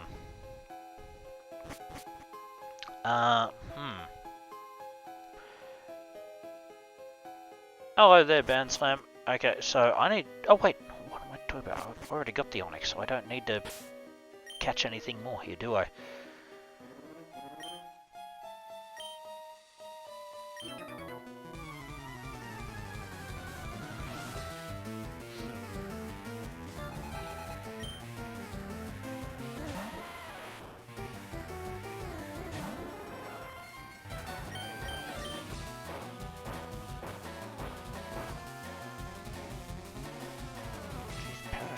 Really proving its worth. Ooh, I forgot about that. Well, it's not going to do too much damage, so that's fine.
I call the beer in Boston. Yeah, I heard something similar to that after the Australian match against the United States as well. It's probably a very good thing Australia and Scotland are not playing each other or playing in the same city. If that happened, well, I mean, I was going to say, if that happened, surely they'd drink all the beer, but I guess it kind of comes down to, would they want to drink the beer? Because of course, in the immortal words of Monty Python, your American beer is like making love in a canoe. And if you don't understand what I'm saying there, ask your parents.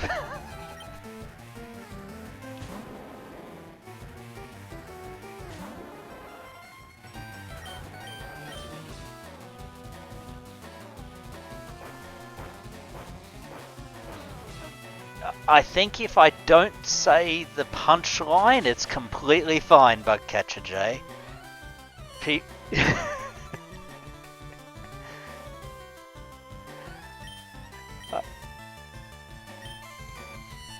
I'm not going to say said word.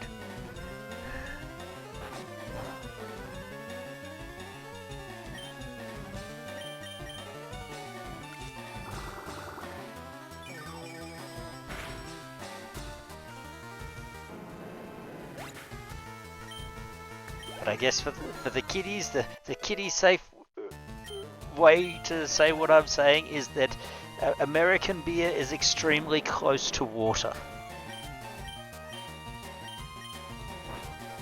At least as far as the Aussies and the Scots would be concerned.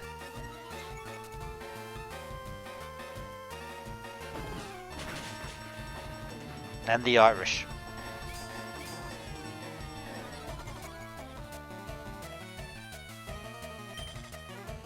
Don't know about the Brits though, but I mean the Brits are weird. They drink beer warm.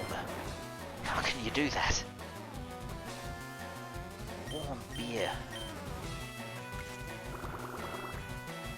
Warm beer ain't beer.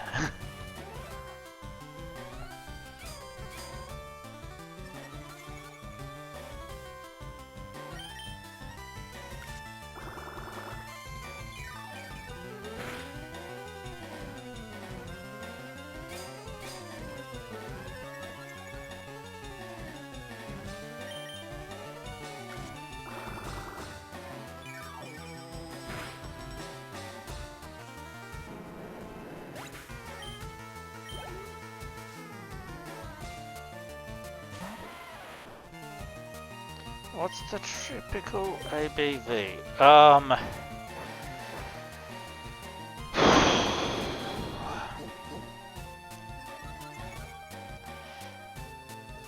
So I think a standard beer is probably about a 5% for just a bog standard one. You can get stronger and weaker ones, definitely, but a bog standard one's probably about 5%. Might be 5.5.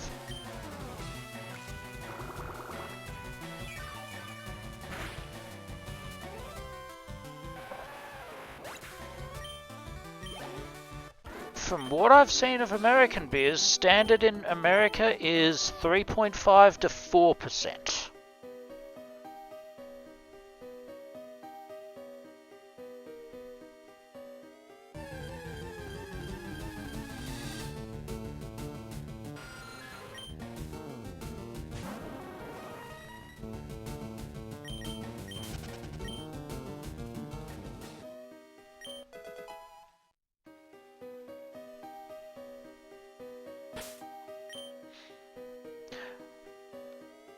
I'm left wondering if your export market beers are lower on alcohol than your domestic ones, if that's the case.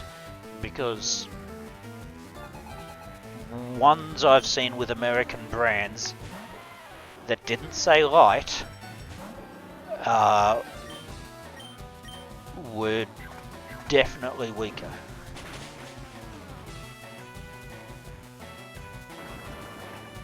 I mean, it's one way to make them cheaper as well, because usually it's the alcohol percentage that would trigger certain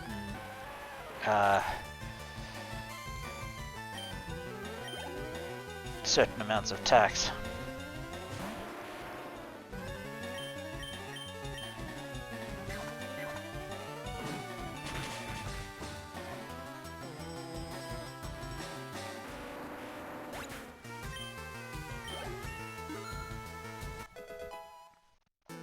But I mean, it's not just the alcohol percentage, it's also, frankly, the taste. It's which kind of comes down to so many of the mass market American beers essentially being, well, not very good rice beers. You can do a rice beer that's good, but it's not, the American beers are not that.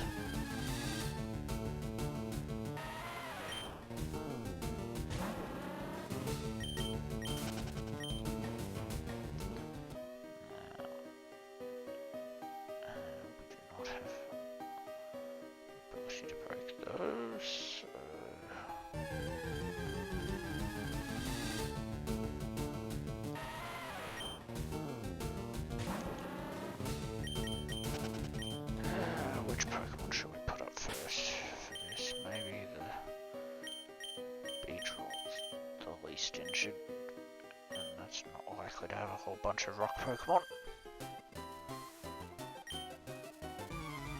Yes, bending twigs as trail markers. That's going to help me here, where I have no ability to leave anything on the ground.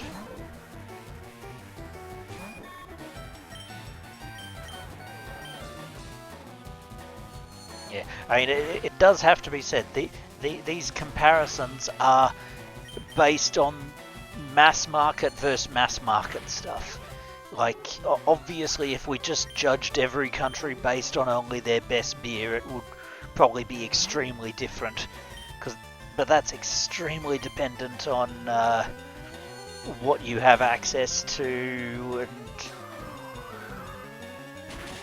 I mean, a lot of those kinds of things are fairly small batch and often only available in a very small geographic region.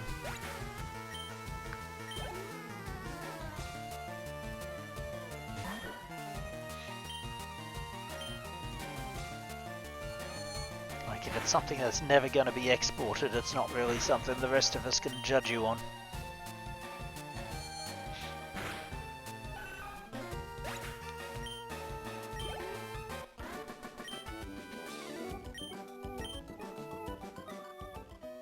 I mean, that's also the reason why if you're going overseas, you should always try the local microbrews rather than their mass market stuff that you can probably get home anyway.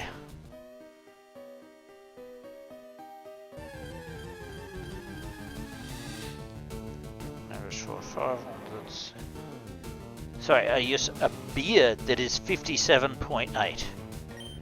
A beer.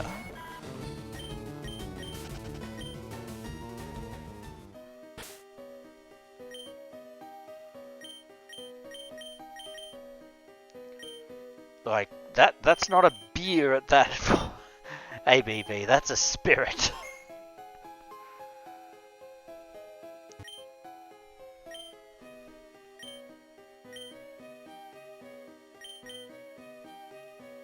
Okay, wait. I don't know who can learn Rock Slide, but I'm not doing any move tutor stuff at this stage of the game.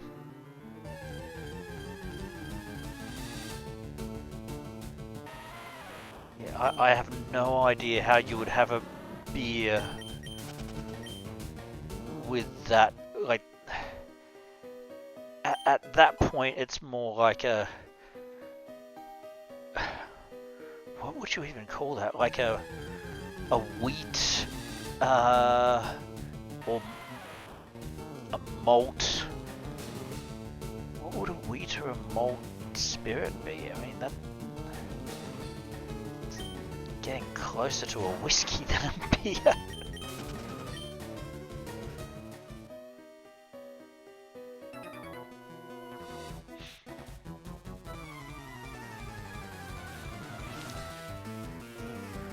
We are starting to accumulate a bit of damage. I should probably actually start saving before getting into these battles, as a just in case. I don't want to have to walk all the way back here if we can avoid it, but we may have to. N64 is 30 years old today. Thanks a lot, Normans. Archaic did not need to feel any more archaic than he already does. 30 years old.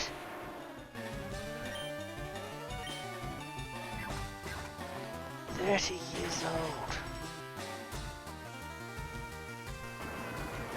I mean,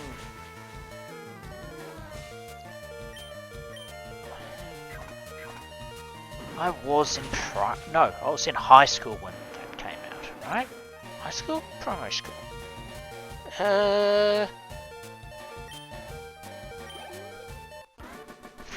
Final year of primary school? Or was it first year of high school?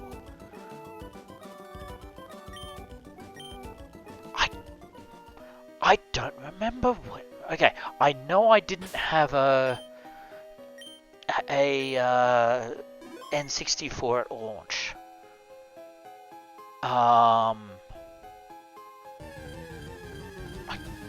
Actually, what was my first 64 game?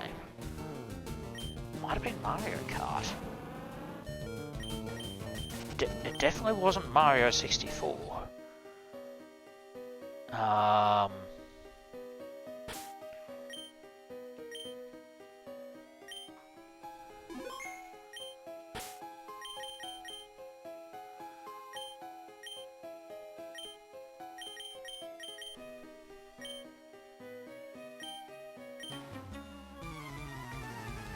64 didn't launch in AU until March 1997. Okay, so I was in high school when the 64 came out then.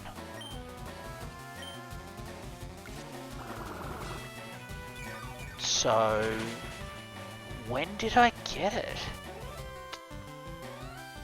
Like, I'm pretty sure we got our 64 for Christmas. So,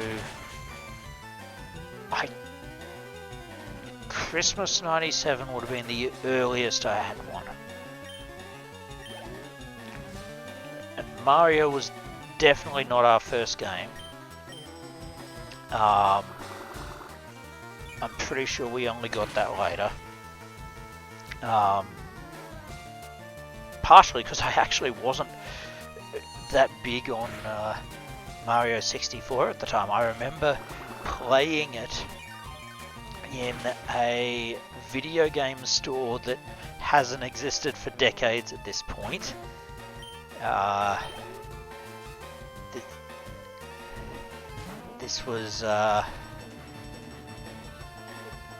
This was before EB Games was even in the Australian market for all the Aussies. I don't think it was even a chain. That particular store, but they had a 64 demo unit. I remember, and it had Mario 64, and I played it, and I found it hard to control and janky. And to be fair, I didn't feel that way later when playing it at home, and it may very well have just been that the demo unit stick had been completely wrecked by all the kids playing at it. But yeah, I remember at the time just not being impressed by it at all. Don't try anything funny in the dark. It's not dark. I lit the place up by flashing. That doesn't make it help. That doesn't make it any better in the context of these trainers. So let's just move on. It's bad enough that we're beating up these girls in a dark tunnel.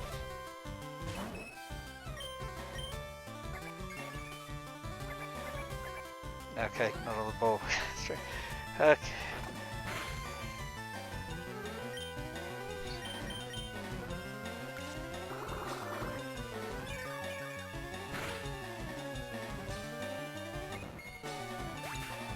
Look, it's not my fault if the game occasionally has some dodgy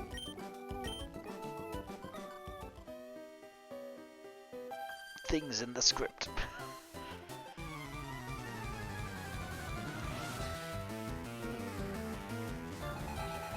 That's the bug stream. What do you guys think of Paris?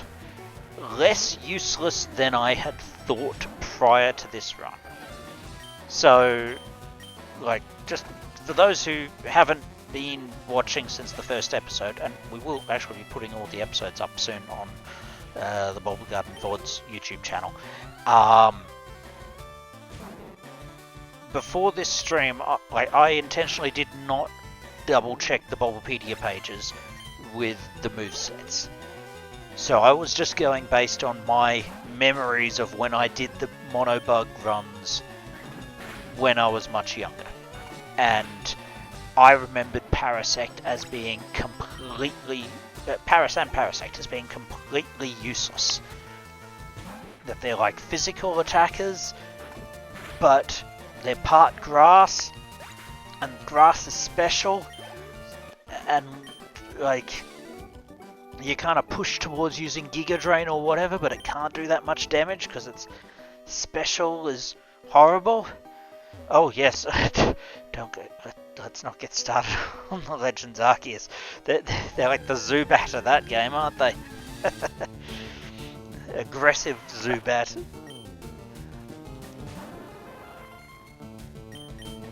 But yeah, I will definitely say that Paris and Parasect have been a revelation here, and I realise it's only because I'm using TMs, and I probably didn't use TMs on these Pokemon this early in the game when I was doing mono bug runs when I was younger.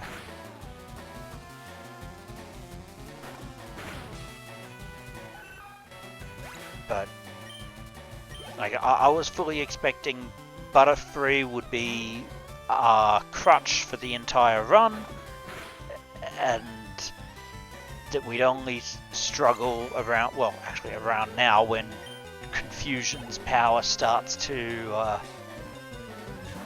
not be quite so overwhelming, and we had to face Pokemon that actually have like 4x moves. So those were Blue and Silver. I mean, I did those runs, as I said, when I was... well, when those games first came out. And that was basically how I played it. It was my method of artificial difficulty for the games. And yeah, Parasect's move pool was pathetic in Gen 1. It was basically my Spora. Like, I think I threw Spore on it. It had Slash. I probably had Giga Drain on it, or Mega Drain. Jeez, what did it learn Giga Drain by level up then, or only Mega Drain? I'm not sure if I used the TM on it, or if I used the TM on Butterfree. Okay, let's get around these people. Thank you. Let's heal up.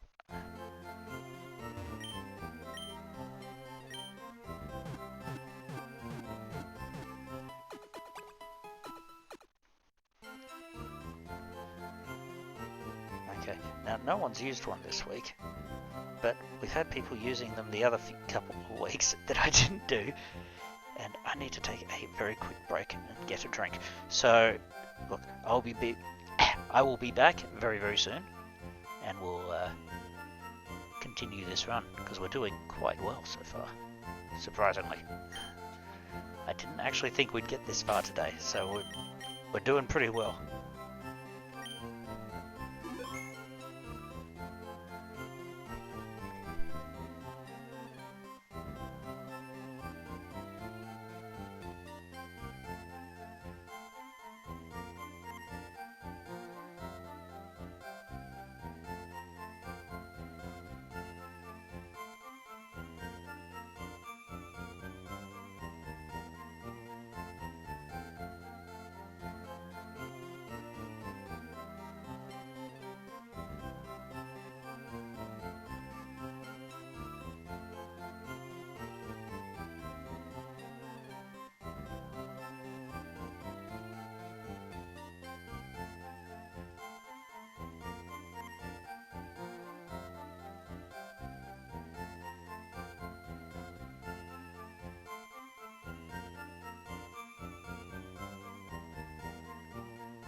Alright, I'm back.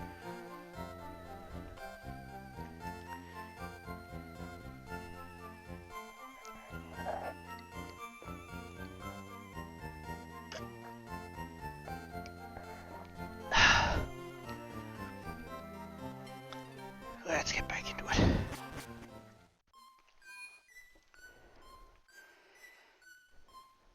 But yes, as you say, there were not many great move pools in Gen 1 to begin with. Bugs especially were bad. Why have I got an Onyx here? There was a raid? I missed a raid. Well, Caps Fan raided you with a party of 5 viewers. Welcome, Caps Fan and Raiders. Sorry about that. I was just grabbing a drink. Taking a quick bio break. What were you streaming? Because I did see you start up your Switch in a notification in my top left, but I didn't realise you were actually streaming.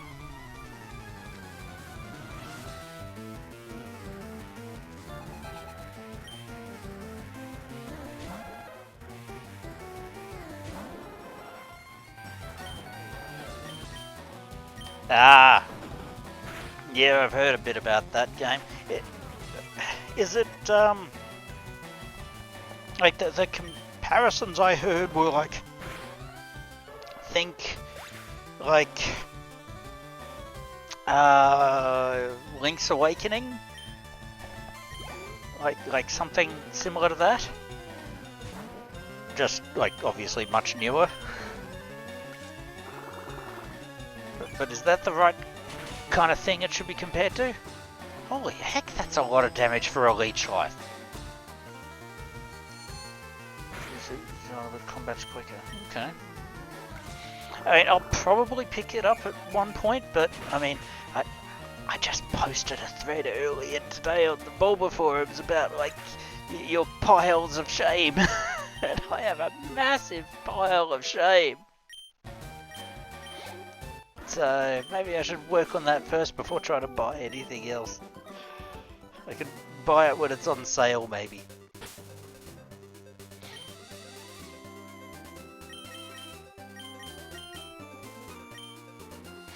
Speaking of which, I have been thinking about, like, maybe after the World Cup's over, but trying to find some time in the week that I can do a stream on a personal channel and like actually work through some of my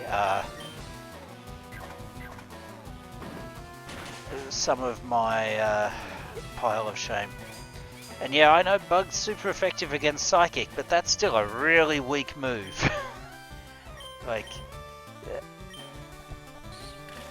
power 15 move, even super effective.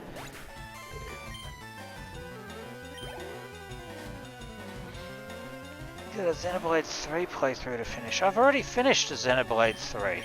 Oh, well, actually, wait. I finished Xenoblade 3, but I didn't do Future Connected. So, but I'm waiting to do Xenoblade. That'll be it. Future Redeemed.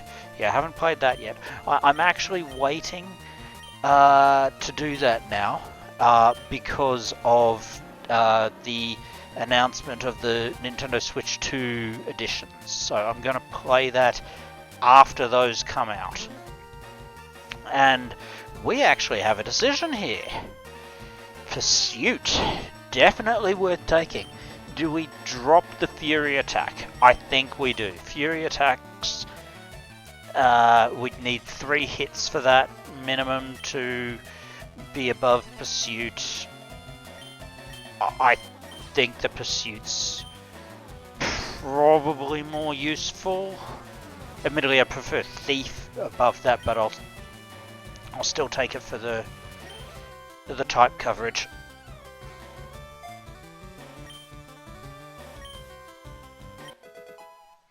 Yeah, if they're going to add a bunch of stuff in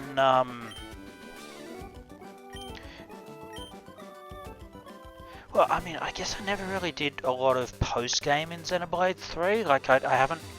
I finished the story, but there's probably a bunch of side quests that I didn't complete, and I definitely haven't beaten the super bosses. In fact, geez, did I ever beat super bosses in 2? I did in 1, but I did that on the Wii, though. I haven't done the Switch 2 version. So, actually, that's on the cards. I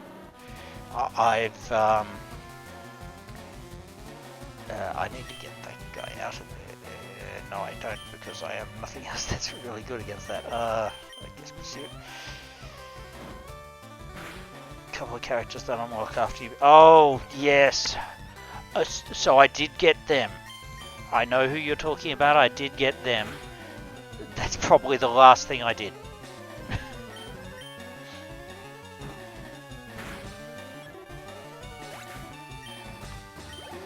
But yeah, I own Xenoblade Definitive for Switch 1. I never got around to playing it.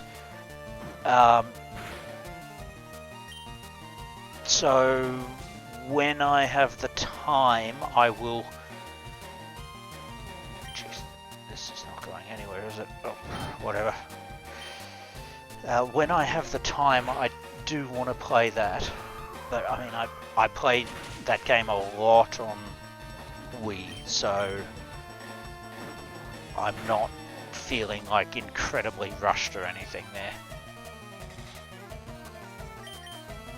So heck, I remember how much on the Wii, like how much time I spent in the menus for Xenoblade 1. So if the Switch version improved that, that's...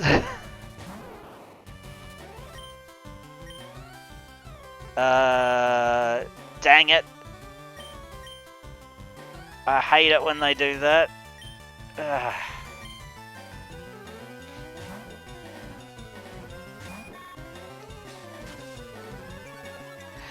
The Definitive Edition bonuses for the Switch 2 edition, like making it so you can actually quickly go across the sea, that's probably going to be the biggest improvement for me. I remember how much of a pain that was.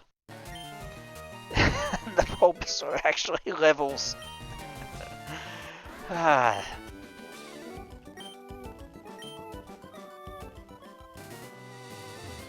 let's go here and then we'll fight that next one.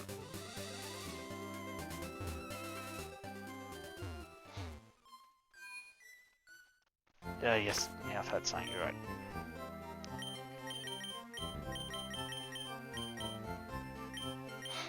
I will just say about Xenoblade, the original, I love how the entire community of players for that game just collectively decided on calling that character 6 in every thing around that game. They're just like, we're not going to spoil this plot point, we're going to call this character 6, and people just have to discover the story behind 6 on their own. Like, how many franchises have 7? Okay, well, it shows you how long it's been since I've played the game. 7, okay. But yeah, the whole community made that collective decision and has stuck to it this entire time.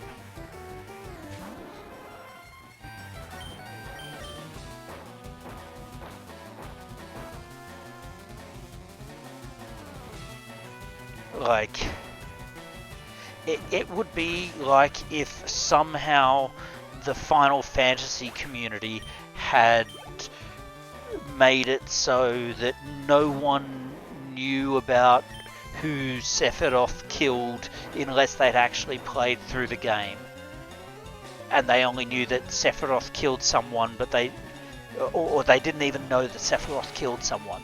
If that entire plot point had been hidden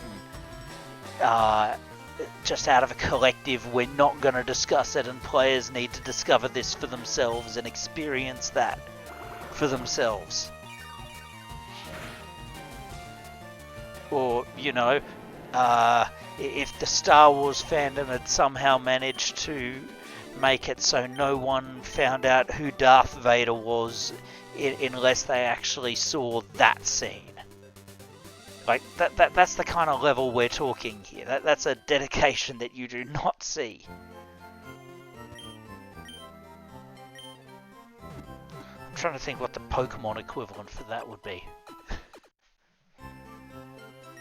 When has Pokemon had a twist at that level? Have we ever?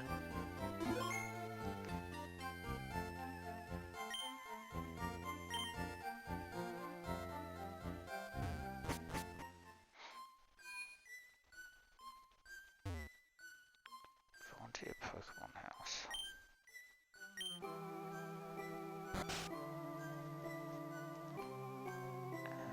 It's definitely not where the name Raider is.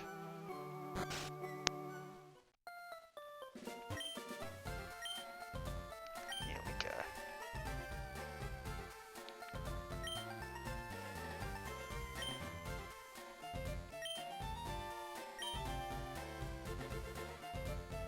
Okay, the Area 01 is a good one.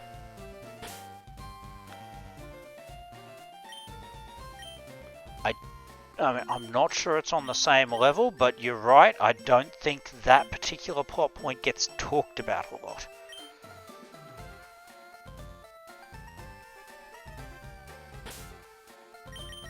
Well, I'll still be on for the next hour or so. I mean, in honour of the World Cup, we'll add stoppage time for the time I was having that little break.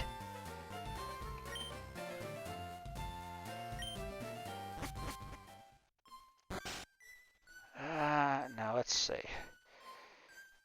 So we obviously can't do the tower because we don't have a Sliff scope. And down here, well, we can technically go down here, but I mean, the only stuff there's an old rod. Well, the only stuff we've got rather is an old rod.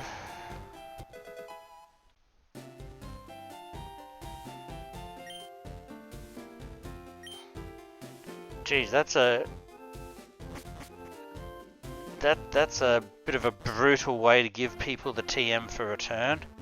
It's like the Pokemon loved her so much it fought itself to death for her.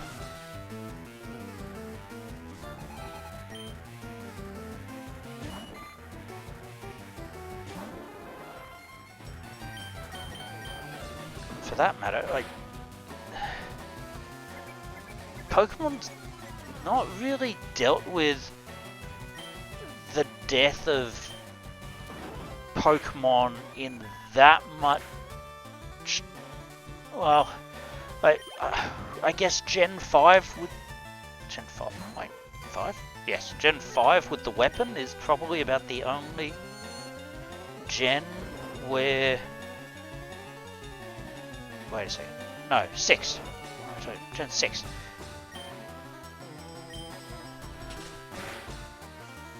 Yeah. So, like, the Kalos games and the weapon is probably the only other time we've really had anything that's kind of discussed Pokemon death, but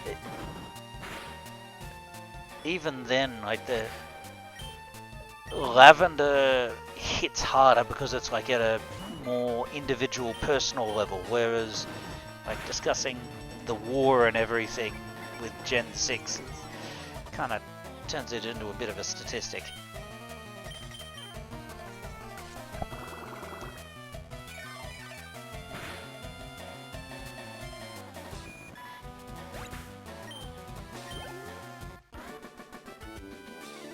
We are wandering after Volcarona died. Oh, yeah, yep.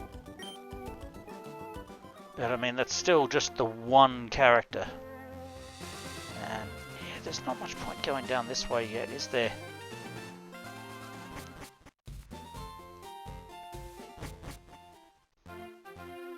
don't have the flute.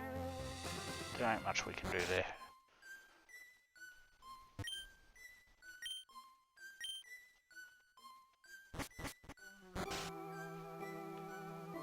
Yes, Cubane's mother.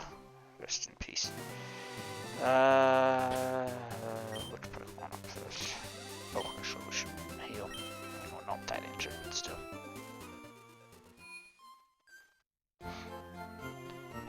So I guess next... I'm trying to remember how we have to do this. We go to Celadon and... Yeah, it should be Celadon next, right? Here's pretty much just a brief stopover before heading all the way through. Fight.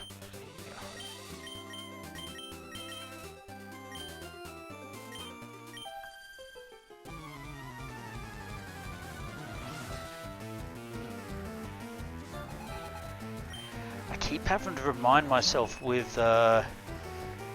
things like Clefairy that like they're not fairy type at the moment, they're normal type. Fairy type doesn't exist yet.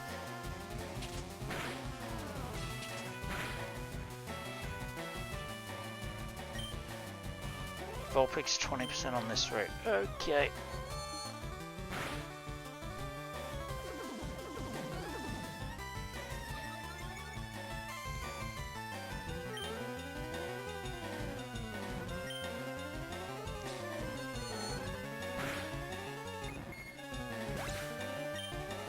Yeah, as you can see, confusion is already getting a bit weaker. Needing multiple confusions to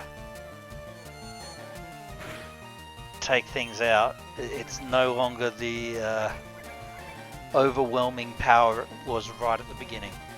So, like in the traditional bug run, like you have in Gen 1, you would have your initial like very difficult on-ramp until you got confusion.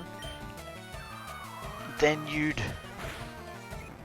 be mostly fine up until, well, about Rock Tunnel.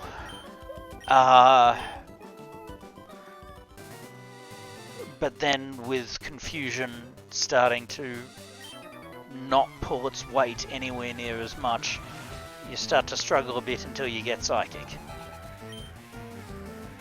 It's just thank goodness that Team Rocket are using poison Pokemon, so you're at least getting super effective against them.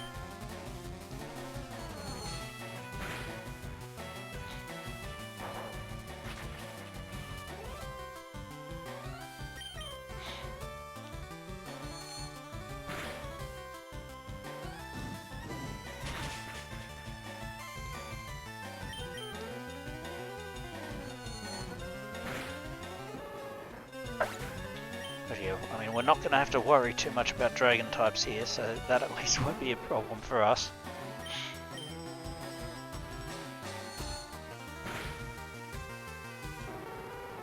Oh, please don't bring out a Bulbasaur.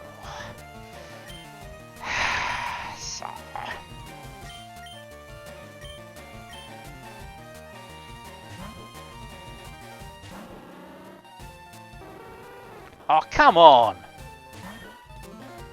And of course it's the bleeding Meowth.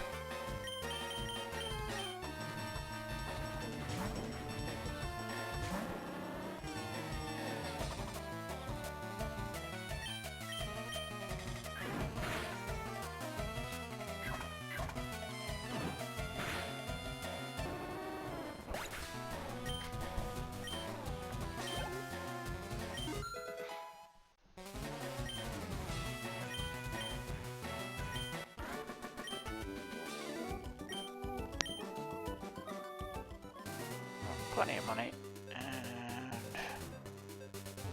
guess it's in there, is it?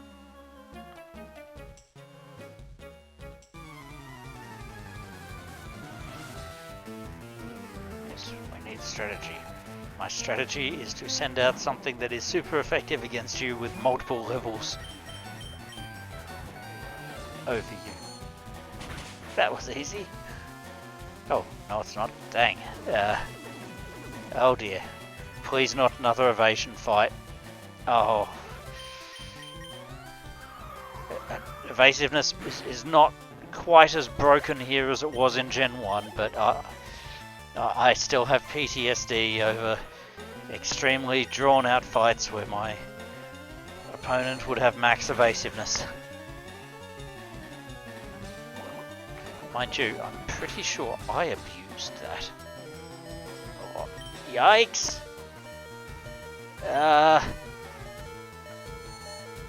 That hurt? Oh, of course, because the poison's actually properly effective against bugs in this one.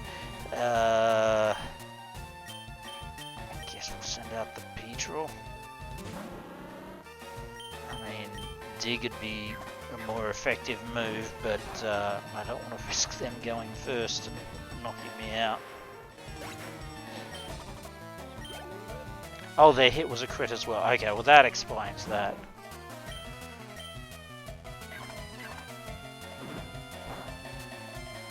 Oof. Perhaps the wrong move to use.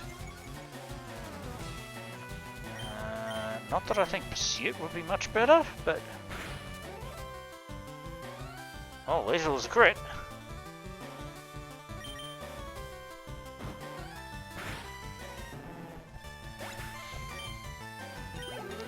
Oh, well, back to the Pokemon Center.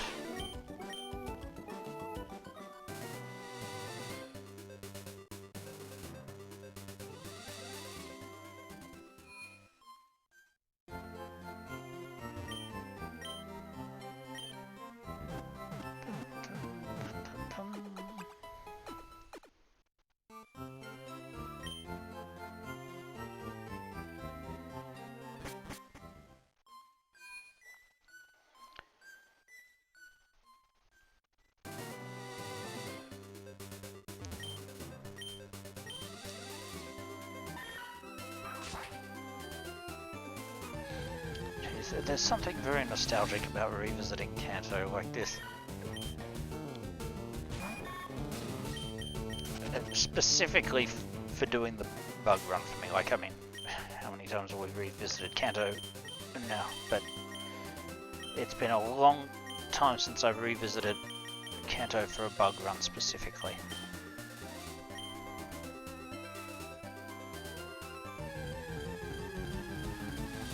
Even though there's plenty of subtle differences to how I played it as a kid.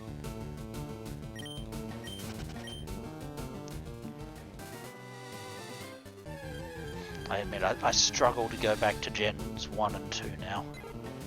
Just... Gen 3 and up, like... I don't have a problem with. But Gen 1 and 2 are just a bit... lacking in creature comforts, let's say.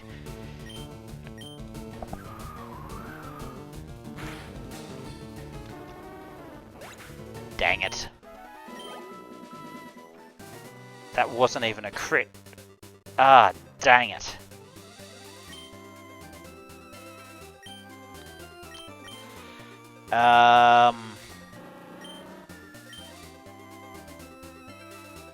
Right.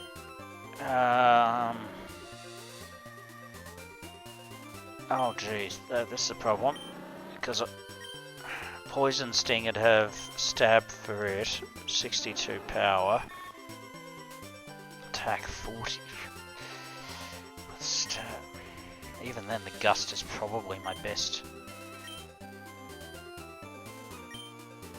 to do the least damage possible.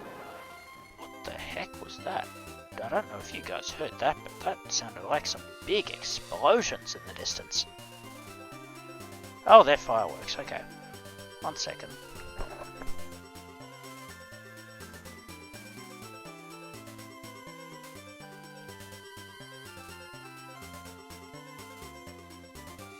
Oh. Well, Kasimi has no idea what it is either. Though apparently there's a thing where sometimes some churches here in this country will be like celebrating their patron saints or whatever with apparently fireworks things, but eh.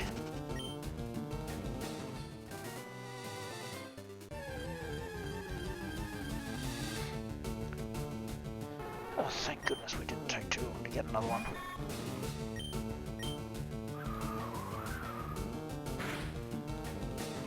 Oh, thank goodness for that.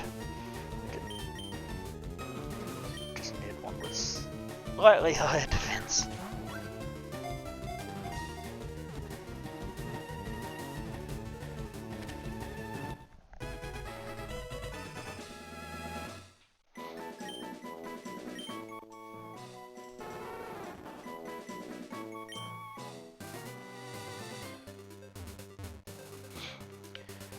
The lack of XP share certainly does make things harder.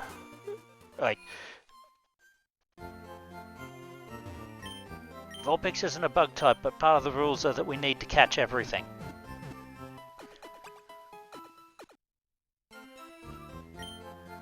We're not forcing evolutions, though if there's an evolved form of something we've caught, we still need to catch the evolved form.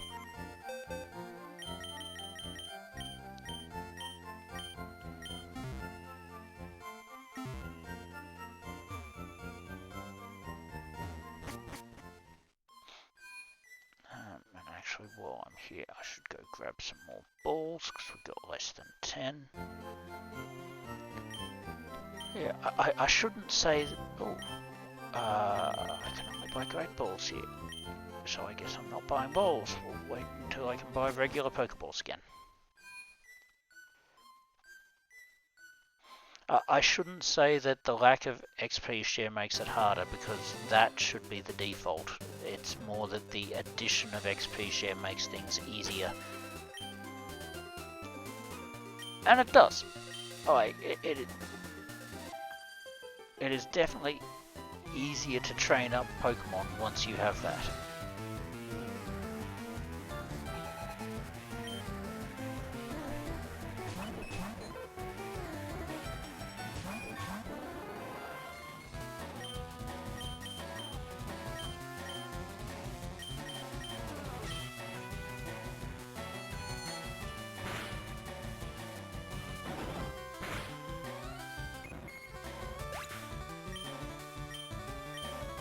I mean, definitely the thing that's most annoyed me with these kinds of games is grinding. Like, frankly, part of what makes these single type challenges so appealing to me is that you typically don't have to do too much grinding outside of maybe at the beginning of the game where you've only got a fairly small team to begin with and where you'd probably be grinding anyway, regardless of what Pokemon you were using. I mean, you get over-leveled eventually. It's basically inevitable.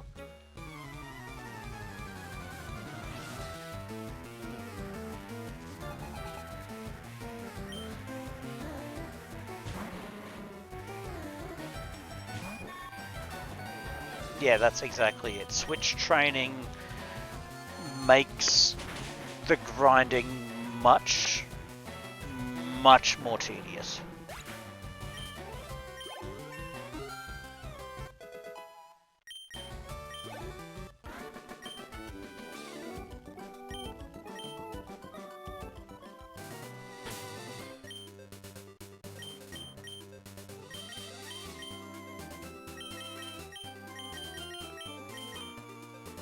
I have rare candy. Gasp. Well, that's our second rare candy, isn't it? Still no hidden power, but rare candy is useful. Oh yes, absolutely. XP from catches is just wonderful. Mind you, it does kinda mean that you can, like, if you use quick balls, sometimes you can kind of, I mean, it feels very cheap getting the XP for basically just throwing a quick ball in round 1. Let's put it that way. But at that point in the game, you probably want to be, would you grind against trainers? I don't know.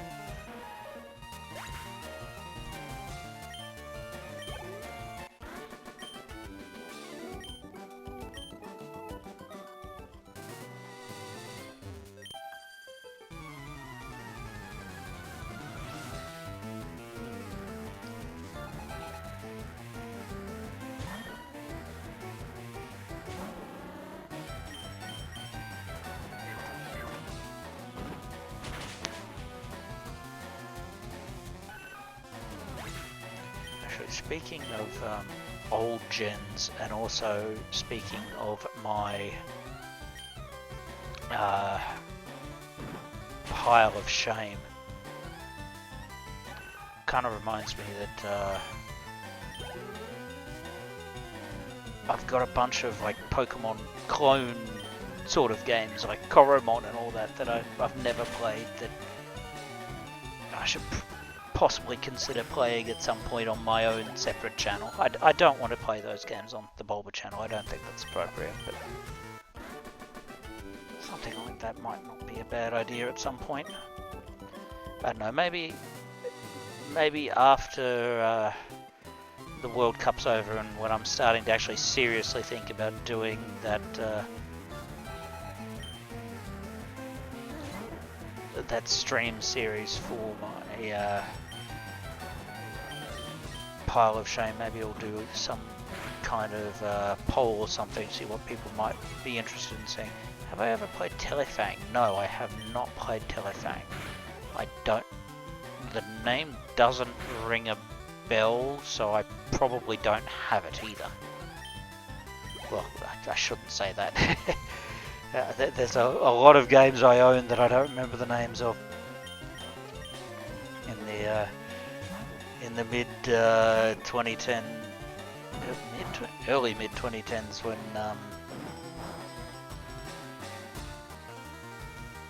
when Humble Bundle was much more about the charity. There was a whole lot of bundles that I bought for like full charity donation, and have not played most of the games that came from those ever. CGBA era, no, game does not ring a bell. I would have to look that one up.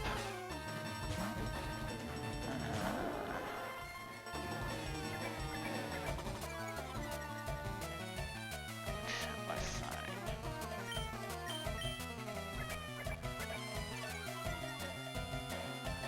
Oh, okay. I've never played this, but I do vaguely remember seeing something about this back in the day, because of course it was compared directly to Pokemon.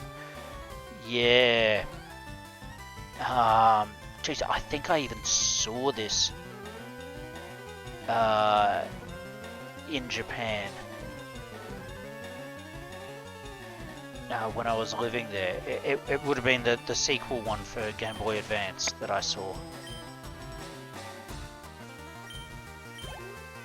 But yeah, no, I've never played it.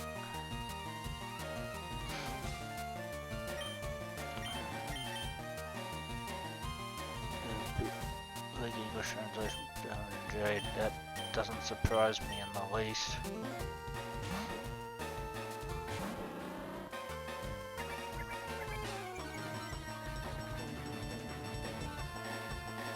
Translation notorious for their poorly translated English text as well as serious programming errors not present in the original games that could cause them to crash.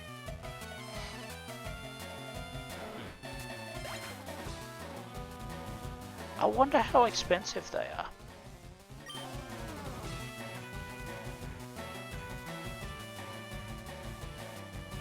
As in to acquire legally. like that. I mean, the fact they haven't received official English translations is obviously not an impediment to me. I can play them in Japanese, so might be interesting to have a look at. Not for a while though.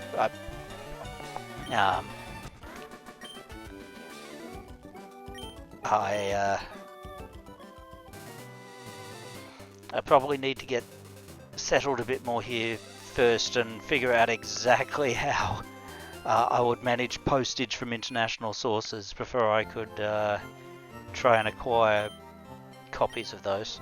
It was bad enough getting the copy of Pokemon TCG GB2 when I was in Australia. Oof, boy did I pay through the nose for that. But I mean, I got a copy in original box with all the inserts and everything, so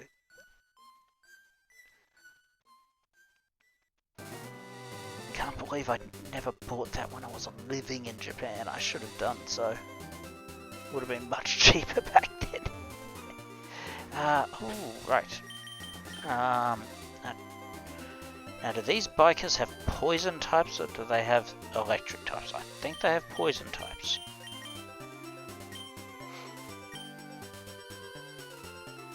We'll find out soon enough. What, you come here, you delinquent.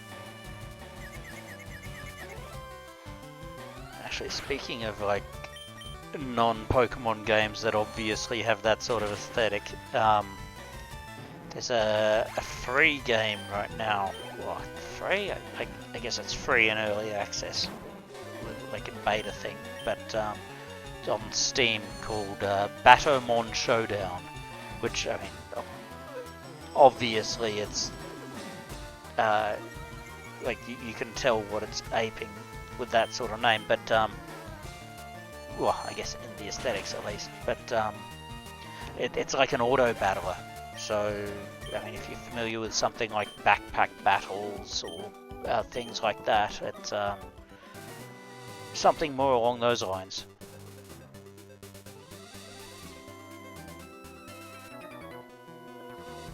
It's fun, but a bit unbalanced.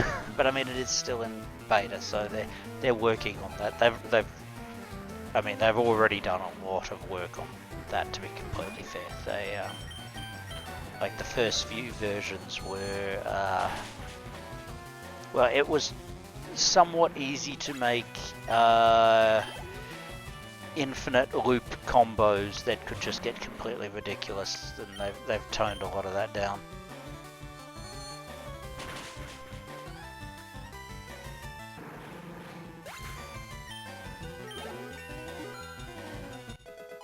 Yeah, getting back to the pile of shame, like I'm trying to think, if I did start to go through pile of shame, which would be better? Should I start with the oldest games that I've not really played? And if that's old, is that old in the sense of what era the game's from, or when I acquired it? Because like I've got Game Boy Color games that I didn't acquire until like a DS era, but should I play? Well, I guess we can't really play DS era games online for a stream, can we? So that probably doesn't count anyway. Just whatever I'm more interested. I mean, that's the thing. I have so many games I'm interested in. Like picking just based on what I'm interested in is not gonna help me narrow it down all that much. Like, and heck, to be perfectly honest, I'm not sure if I'd only want to play my pile of shame. Like, I mean, I think I've mentioned this one on stream before, but like, if any of you are familiar with Sid Meier's Alpha Centauri, which was basically like a civilization kind of game, came out between, I guess, Civ 2, Civ 3. It's essentially a sequel to the space victory in Civ 2. But I was like legitimately one of the best players in the world for that game in both single and multiplayer, and like it's been a long time, but I could probably do a decent stream on that. But playing a full game of that, doing it in like the trying a fast transcend challenge or something. I mean, it's fast transcend in number of turns, not in how long the turns take. That could be that could take a while. And yeah, I do not have a modified DS, so like anything that I stream, I mean, obviously because of the Retro Freak, I can stream anything up to like Super Nintendo, GBA era, but I can't I was about to say I can't stream a 64. I guess I can stream 64 games using the Switch too, using Switch Online, and that probably has every 64 game I might have an interest in streaming anyway. My original 64, like I have it. It's non-functional. We discovered that a couple of years ago. Right when I wanted to stream original Pokemon Snap, actually.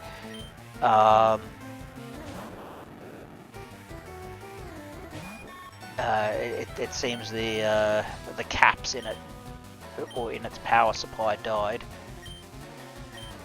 So, like, I do have it here with me, but I would need to get a new power supply for it and hope that the system itself actually works. But I do somewhere have the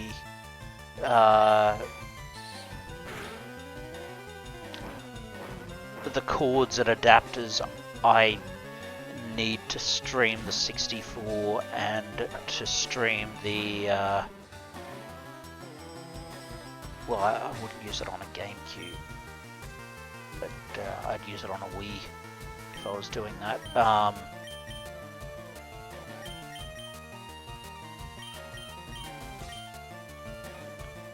I mean, we've streamed GameCube games using the Wii before, so that's something that can be done. If I want, do I really have anything on GameCube that's a pile of shame? I mean, I guess I probably never finished Luigi's Mansion now that I think of it, but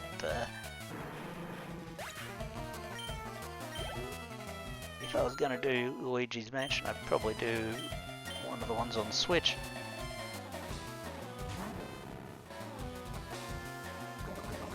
Yeah, exactly. So, like, anything on Switch Online, I just do on Switch Online. Doesn't make sense to do them on the original consoles anymore.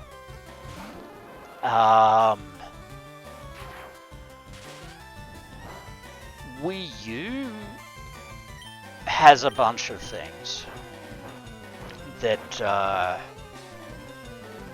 I could see myself playing. I mean, there's newer, better versions of many of those games available on Switch or on PC. But of course, the problem with Wii U is that I actually need to get a new battery for my gamepad. We actually had to throw out the original gamepad battery before we left Australia because it had just bulged.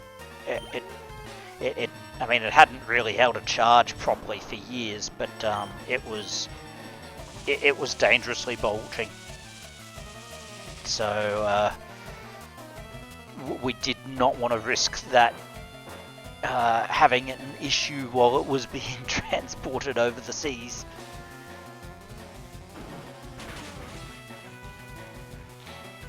But yeah, I mean, I have whole bunch of Wii U games that I want to properly play. But of course, streaming Wii U games in and of itself is a problem.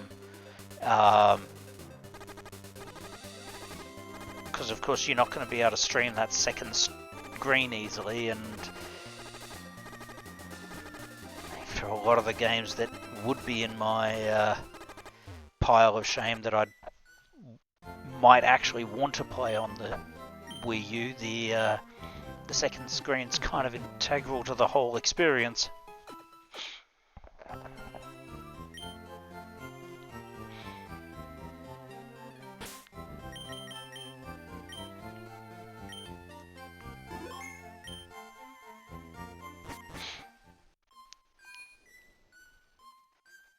But yeah, I don't know. No. I guess I'll look at putting together a list of games that I might be interested in streaming and see what people maybe are interested in. Okay, so I can't go through here, can I? Nope. Road's closed. Are they in cahoots with Team Rocket, keeping me out? What's the trade here? Nothing. Speaking of which, I am very, very, very much looking forward to getting to Celadon.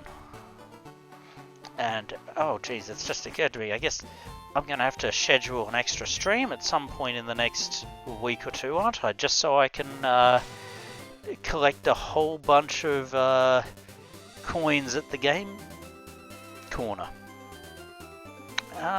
We already got Vulpix. There's nothing else here, right? This is still the same route. I think so. Well, that's pretty blatant.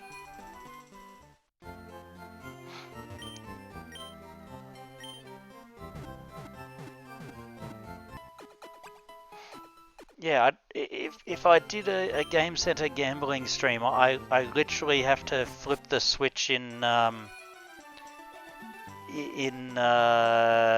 Twitch stream info where it's like content labels. Yeah, here it is. I'd have to turn on the gambling. So participating in or promoting online or in-person gambling, poker, or fantasy sports that involve the exchange of real money. Oh, no. Oh my. Okay, maybe I need to read that more closely. The previous description for that was broad enough that it included simulated gambling, even if it wasn't for real money. But that doesn't seem to count.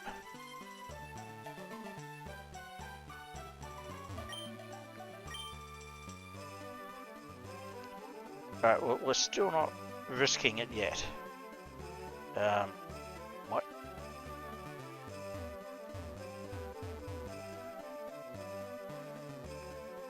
No, anyway.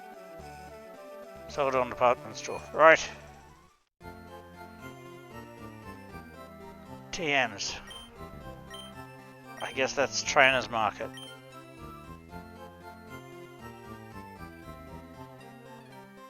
So we'll just use the stairs.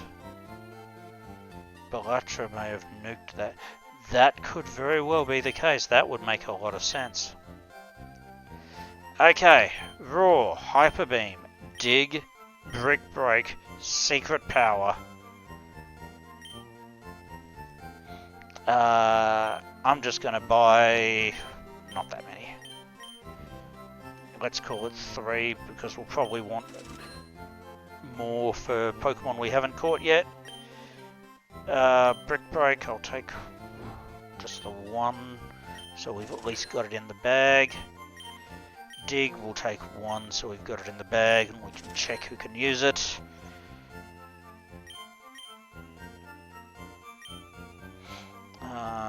Are there any other TMs we would want? No, in fact I don't even have Pokeballs here, only Great Balls.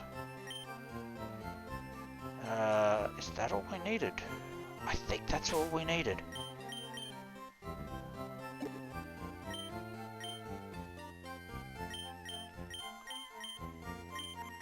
So, no one else can use dig yet. No one else can use brick break yet. And of course, none of my bugs can use shockwave or rock tomb. Secret power, both of them could potentially learn it. Okay, it's going to gamble. Not tonight. I need to check the exact rules for Rocket Game Corner gambling to see what Twitch will allow, and if I'm going to have to do that as a separate, like, explicitly labeled for older players stream or something.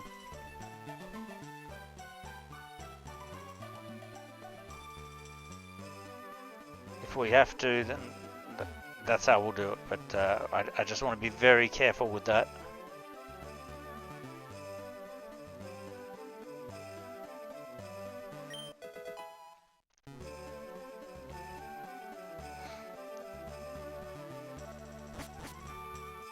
For all plus, we're not all 20 plus. Well, yeah, but I mean, we are going to put this up for YouTube and so forth, and some young people may see it, so we just have to be careful.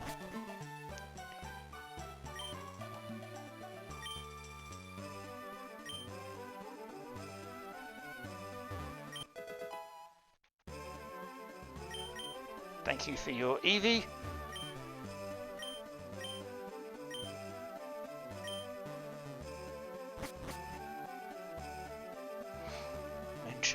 Yeah, I mean, it has been a while since I was last doing a regular stream. So, I mean, what you said earlier about, like, Balatro being why it was changed does make a lot of sense to me. But, yeah, I still want to be careful.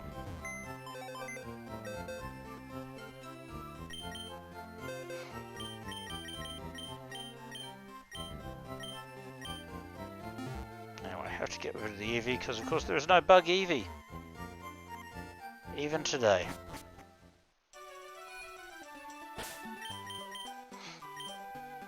I do realise, by the way, the hypocrisy of being so concerned about the gambling stuff when at the same time I've been making certain innuendos through the stream, but I mean, it's the same sort of thing that you get away with on a PG-13 rated thing.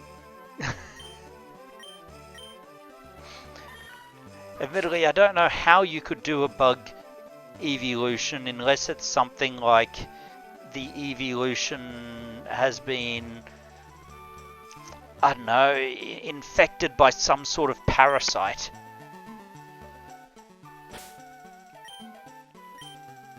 Speaking of innuendo, this game's... there's a perv looking in the gym window.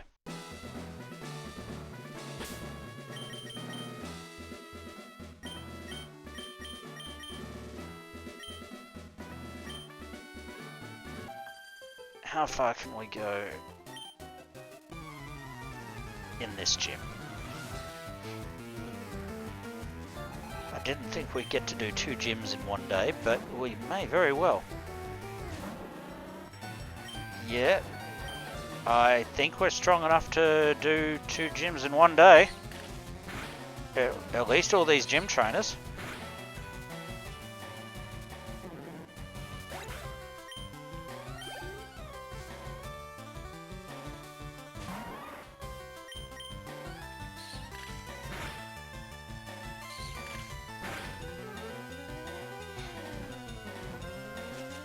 I mean, the problem there, Bugcatcher J, is that this is Kanto where in the games the police are canonically useless. I mean, they're pretty much canonically useless in all of the games when you consider how many how many villainous teams have to be defeated by a 10 to 15-year-old kid.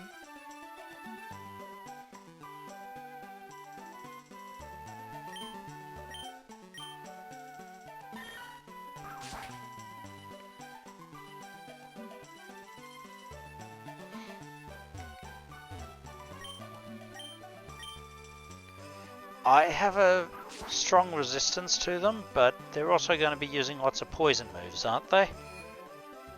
And they're all part poison.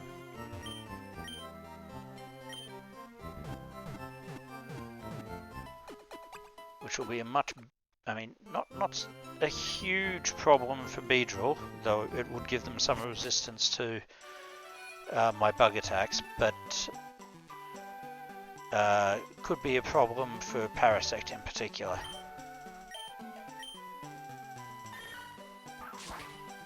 Butterfree knows Confusion, but as we've said, at this point in the game, Confusion's power is already dropping off. It's not going to get one-hit KOs even against Pokemon it's super effective against, and it is not going to be super effective against grass poison.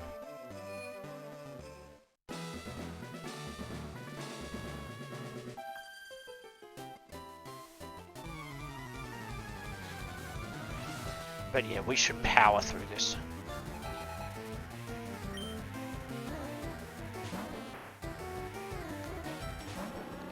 Oh jeez, when does Signal Beam?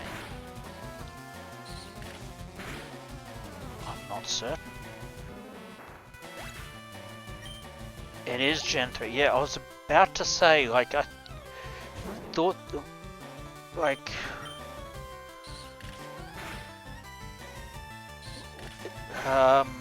damn, what's the Pokemon? Volbeat, yes, Volbeat and Luminous. Because, like, I don't remember what the Japanese name of the move is, but I did remember using some kind of Bug Beam move with them in when I was playing Emerald in Japan.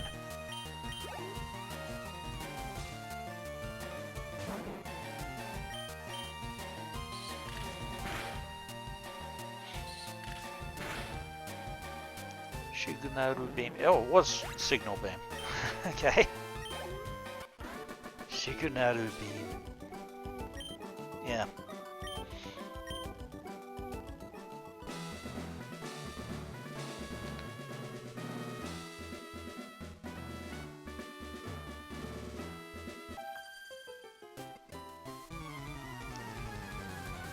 I mean, there's a lot of attacks that are just in katakana. It certainly made translating them easy. Oh, I always feel conflicted about beating up Bulbasaurs. Oops, I meant to use Tornado, whatever.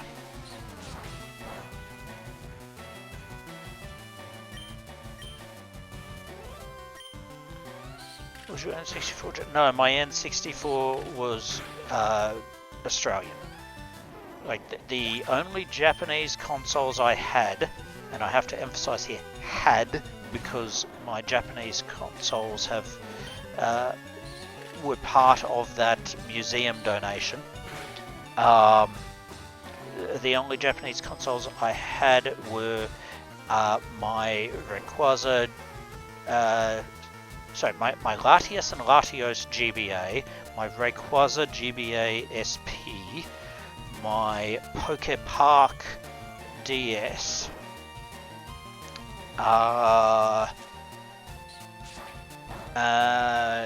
yeah, that's all the Japanese consoles I had.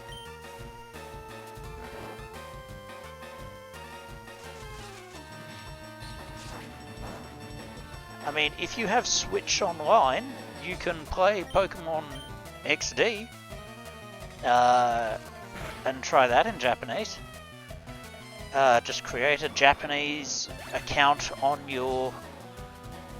so you can have the Switch Online with your American or whatever other country account. You don't need to create a Japanese Switch Online for that. You just create a Japanese profile on your Switch. It joins into your Oh, I guess that you need to have a family account then, don't you? But so maybe you wouldn't be able to do it if you're just a single Switch Online. But, oh, actually, no, it might not matter. I think you can download the... Yeah, because you just create a Japanese account, go to the eShop, on that Japanese account, download the Switch Online apps, their Japanese versions, and then open those apps with your home region account that does have the Switch Online membership, and you'll be allowed to open them and play the games in Japanese.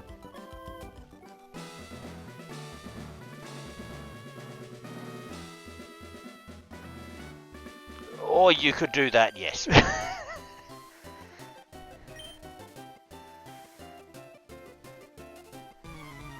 Yes, that would be simpler. Which probably says how late it's getting. Yeah, it is past. Technically, it is past when we were supposed to finish today. So I guess we're not finishing the gym tonight. I mean, we are kind of in, as I said, the stoppage time because of the break we had earlier. But yeah, I think we'll finish off this gym in the next stream then. That makes the most sense. And before then, I'll check the rules around gambling stuff and see if I have to do that as a separate stream or not. Because admittedly, I don't want to spend 3 hours just doing Rocket Game Center stuff for tokens. So if I can merge that with another stream, that's fine. How many trains have I got here? Yeah, that's enough to leave, I think.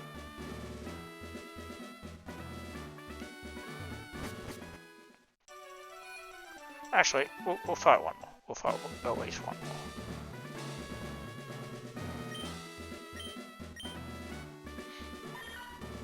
She can't be very happy that I'm cutting down the trees in her gym. But then again, I guess it's grass type, not plant type. So maybe she appreciates a nicely manicured lawn and trees that have been nicely pruned. Probably doesn't appreciate bugs eating the trees though.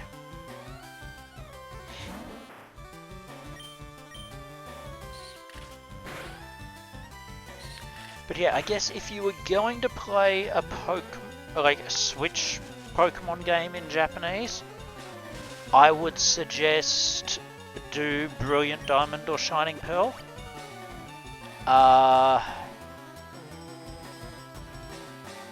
Just because the game script should be a bit simpler, like it'll be more towards how the game scripts would have been in Gen 4 rather than the more complex ones of the more recent gens.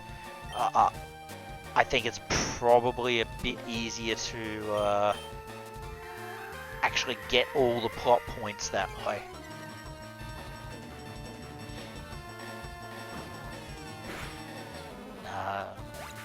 I mean, there'll probably be stuff to do with the underground and so forth that you might struggle a bit more on, but the basic elements should be simpler. I mean...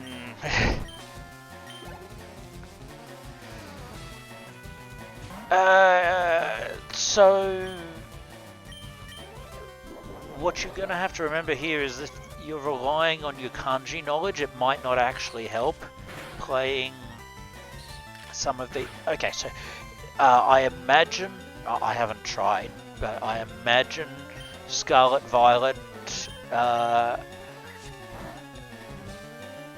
might use a lot more kanji and have Furigana and so forth, but I would imagine that Brilliant Diamond, Shining Pearl, if they're using scripts closer to the original games they're remaking, might be just all in hiragana katakana, in which case your kanji knowledge isn't going to help you. Just put in Yeah. Yeah, it kind of removed the reasons to. Geez, I'm actually amazed that the Japanese copy would be cheaper than the English. That's usually the fear in Japan was that people would import foreign copies in English because they were cheaper. All kind of sounds harder to understand than kanji kind of mixed. Yeah, once you get to a certain level of kanji, it absolutely is. Like, I mean, I've been doing Duolingo for my Spanish, and sometimes as just a way to waste some of the time bonuses I'll get in that, I'll open up the Japanese lessons and just do some of them as a refresher. And I actually find the early Japanese lessons in those really, really annoying because they're using words that, like, I know what the kanji is for that, but if I write the kanji, you give that as incorrect.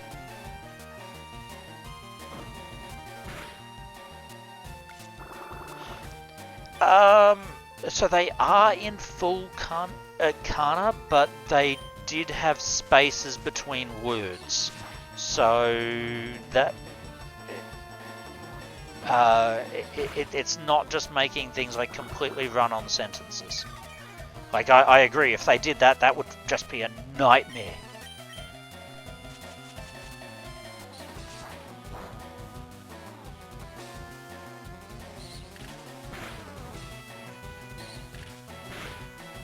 Yeah.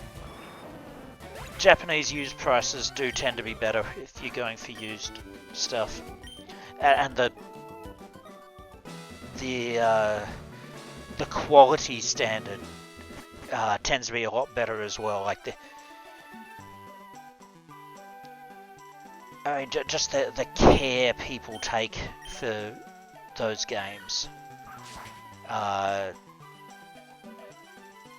and for really all their old belongings, is very different. I mean, the amount of things I've bought secondhand when I was in Japan, both when I was living there and when I've visited since. Well, I only visited once, but still, like, they would mark things down to junk just because there were scuffs on the box.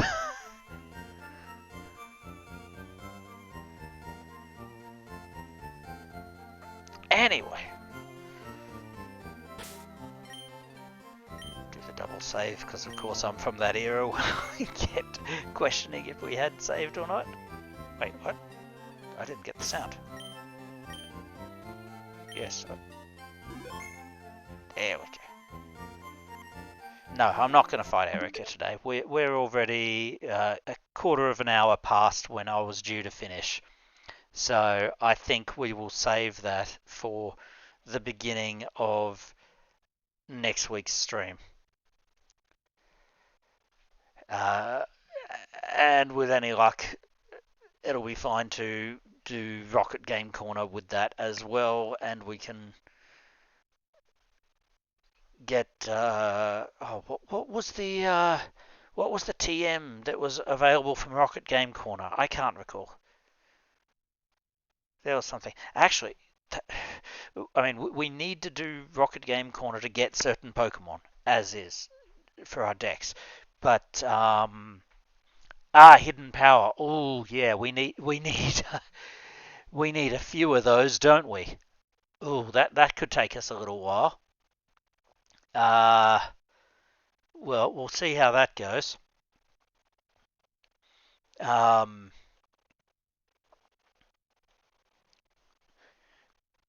As it is, I'm trying to think.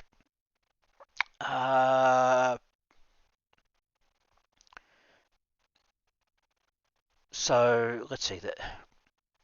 I don't think we need any of the held items, though we could consider it.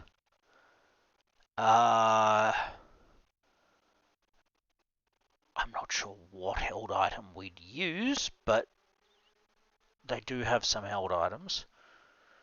For Pokemon, we could get an early pincer, couldn't we?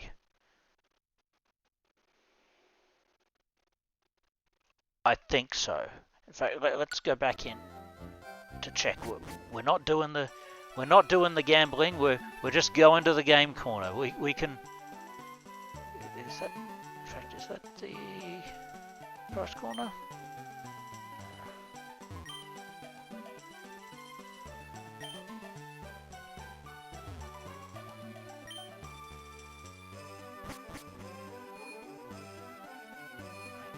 Will I get a coin case just walking in here?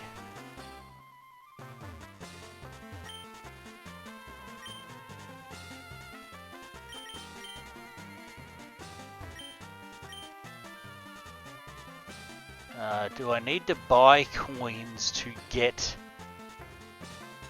that? Ugh, okay, so I can't check it now, then.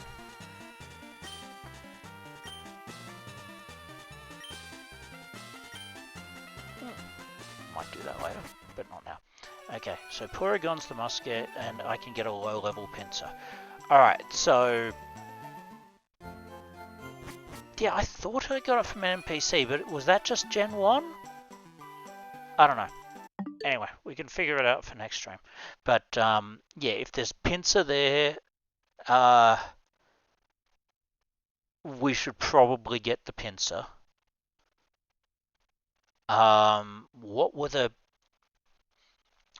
TM that we figured out might be useful here? Oh, was it Shadow Ball? Was that it? Yeah, it was Shadow Ball, wasn't it? But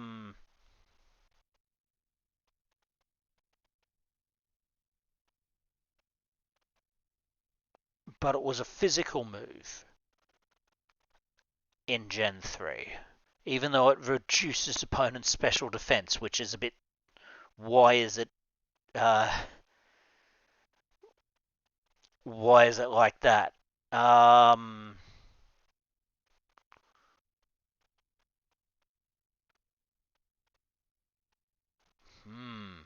So is it worth actually teaching any Pokemon it?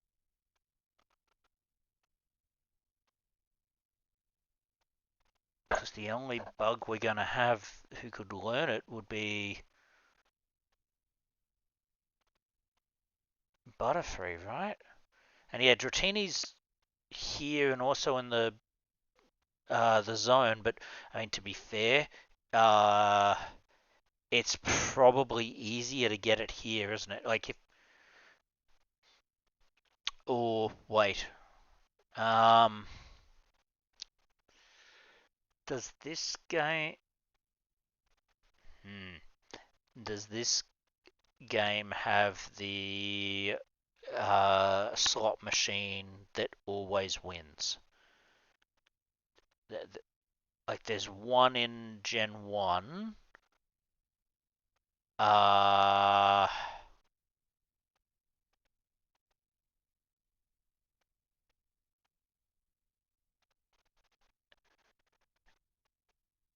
In Gen 3, do we have one that only wins?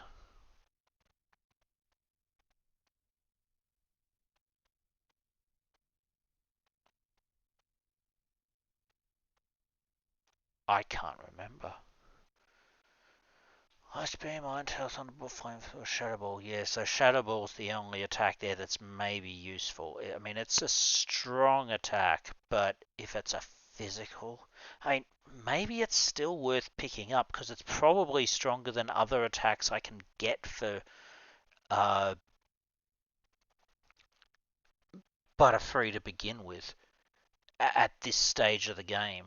Like, if I give Butterfree Hidden Power or Secret Power, they're going... Well, Hidden Power might not be physical, depending on what type it turns into, right? But, I mean, Butterfree gets Psybeam soon, but that's just replacing Confusion. I don't think I do get any other good special attacks with it, do I? Because like it could use Aerial Ace, but that's physical. Shadow Ball's physical. Obviously, Psychic will be special, but I mean that's just again replacing the one Psychic attack slot. Giga Drain, Solar Beam, Hyper Beam would all be physical. Silver Wind, when it eventually gets it, is physical. So yeah, we do actually want the Shadow Ball for Butterfree, don't we?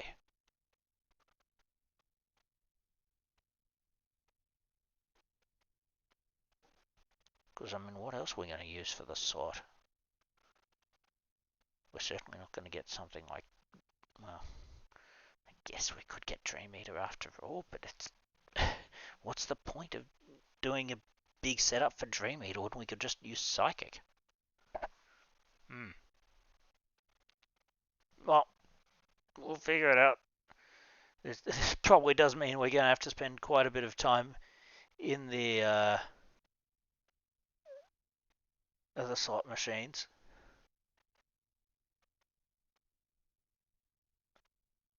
But yeah, if there's no guaranteed payout machines like there were in Gen 1, then, well, it's going to be down to luck, and that will be a pain. As it is, I don't recall which machine it was that was the guaranteed payout in Gen 1. I just remember it was there, but I think it's at a corner, but I don't remember. Anyway, I should have a look and see if there's anyone we should be rating, shouldn't I? Always should pass it on when we can.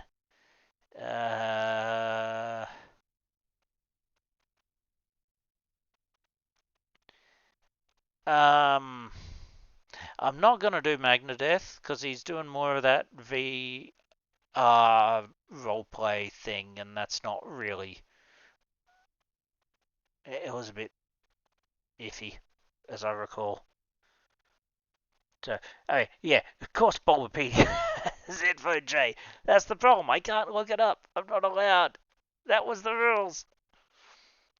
Anyway, okay, we'll probably just call it there. I definitely need to get some rest. I have not been having enough sleep lately.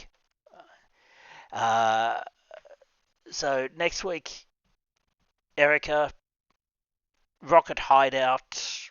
We'll see if I can do the game corner as part of that stream, or if I have to do it as a separate stream. If I have to do it as a separate stream, I'll let you know when. But getting the pincer early wouldn't. Getting pincer before Venomoth is interesting. It'll certainly help, but we might have to do a bit of a grind session when we do get it.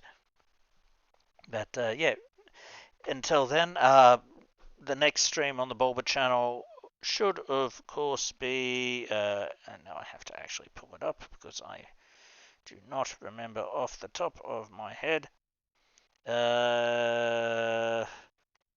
Caps Fan. That's right. So no stream tomorrow. Caps Fan on Thursday with his continuing Caps Lock Nuzlocke challenge, currently on Moon. Abby's back on Friday with Pokédachi Life.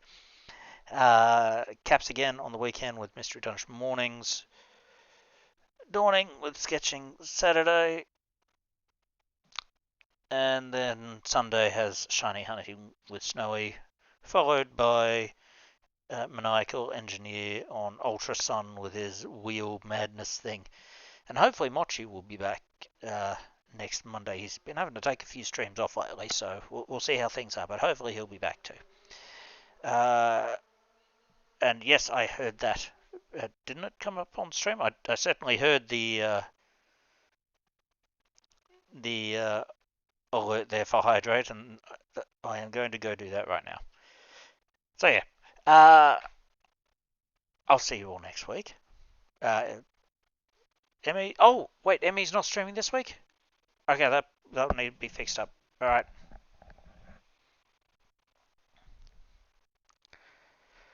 Well, we can get that sorted. Um, yeah, until next week, as always, you can catch us on Bulbagarden forums, Bulbagarden Discord, and on Bulbapedia. Though, of course, I won't be looking up anything for this stream there. Yeah, I'm out of it. It's time I head off. Take care, everyone. I'll see you again soon. Have a good one.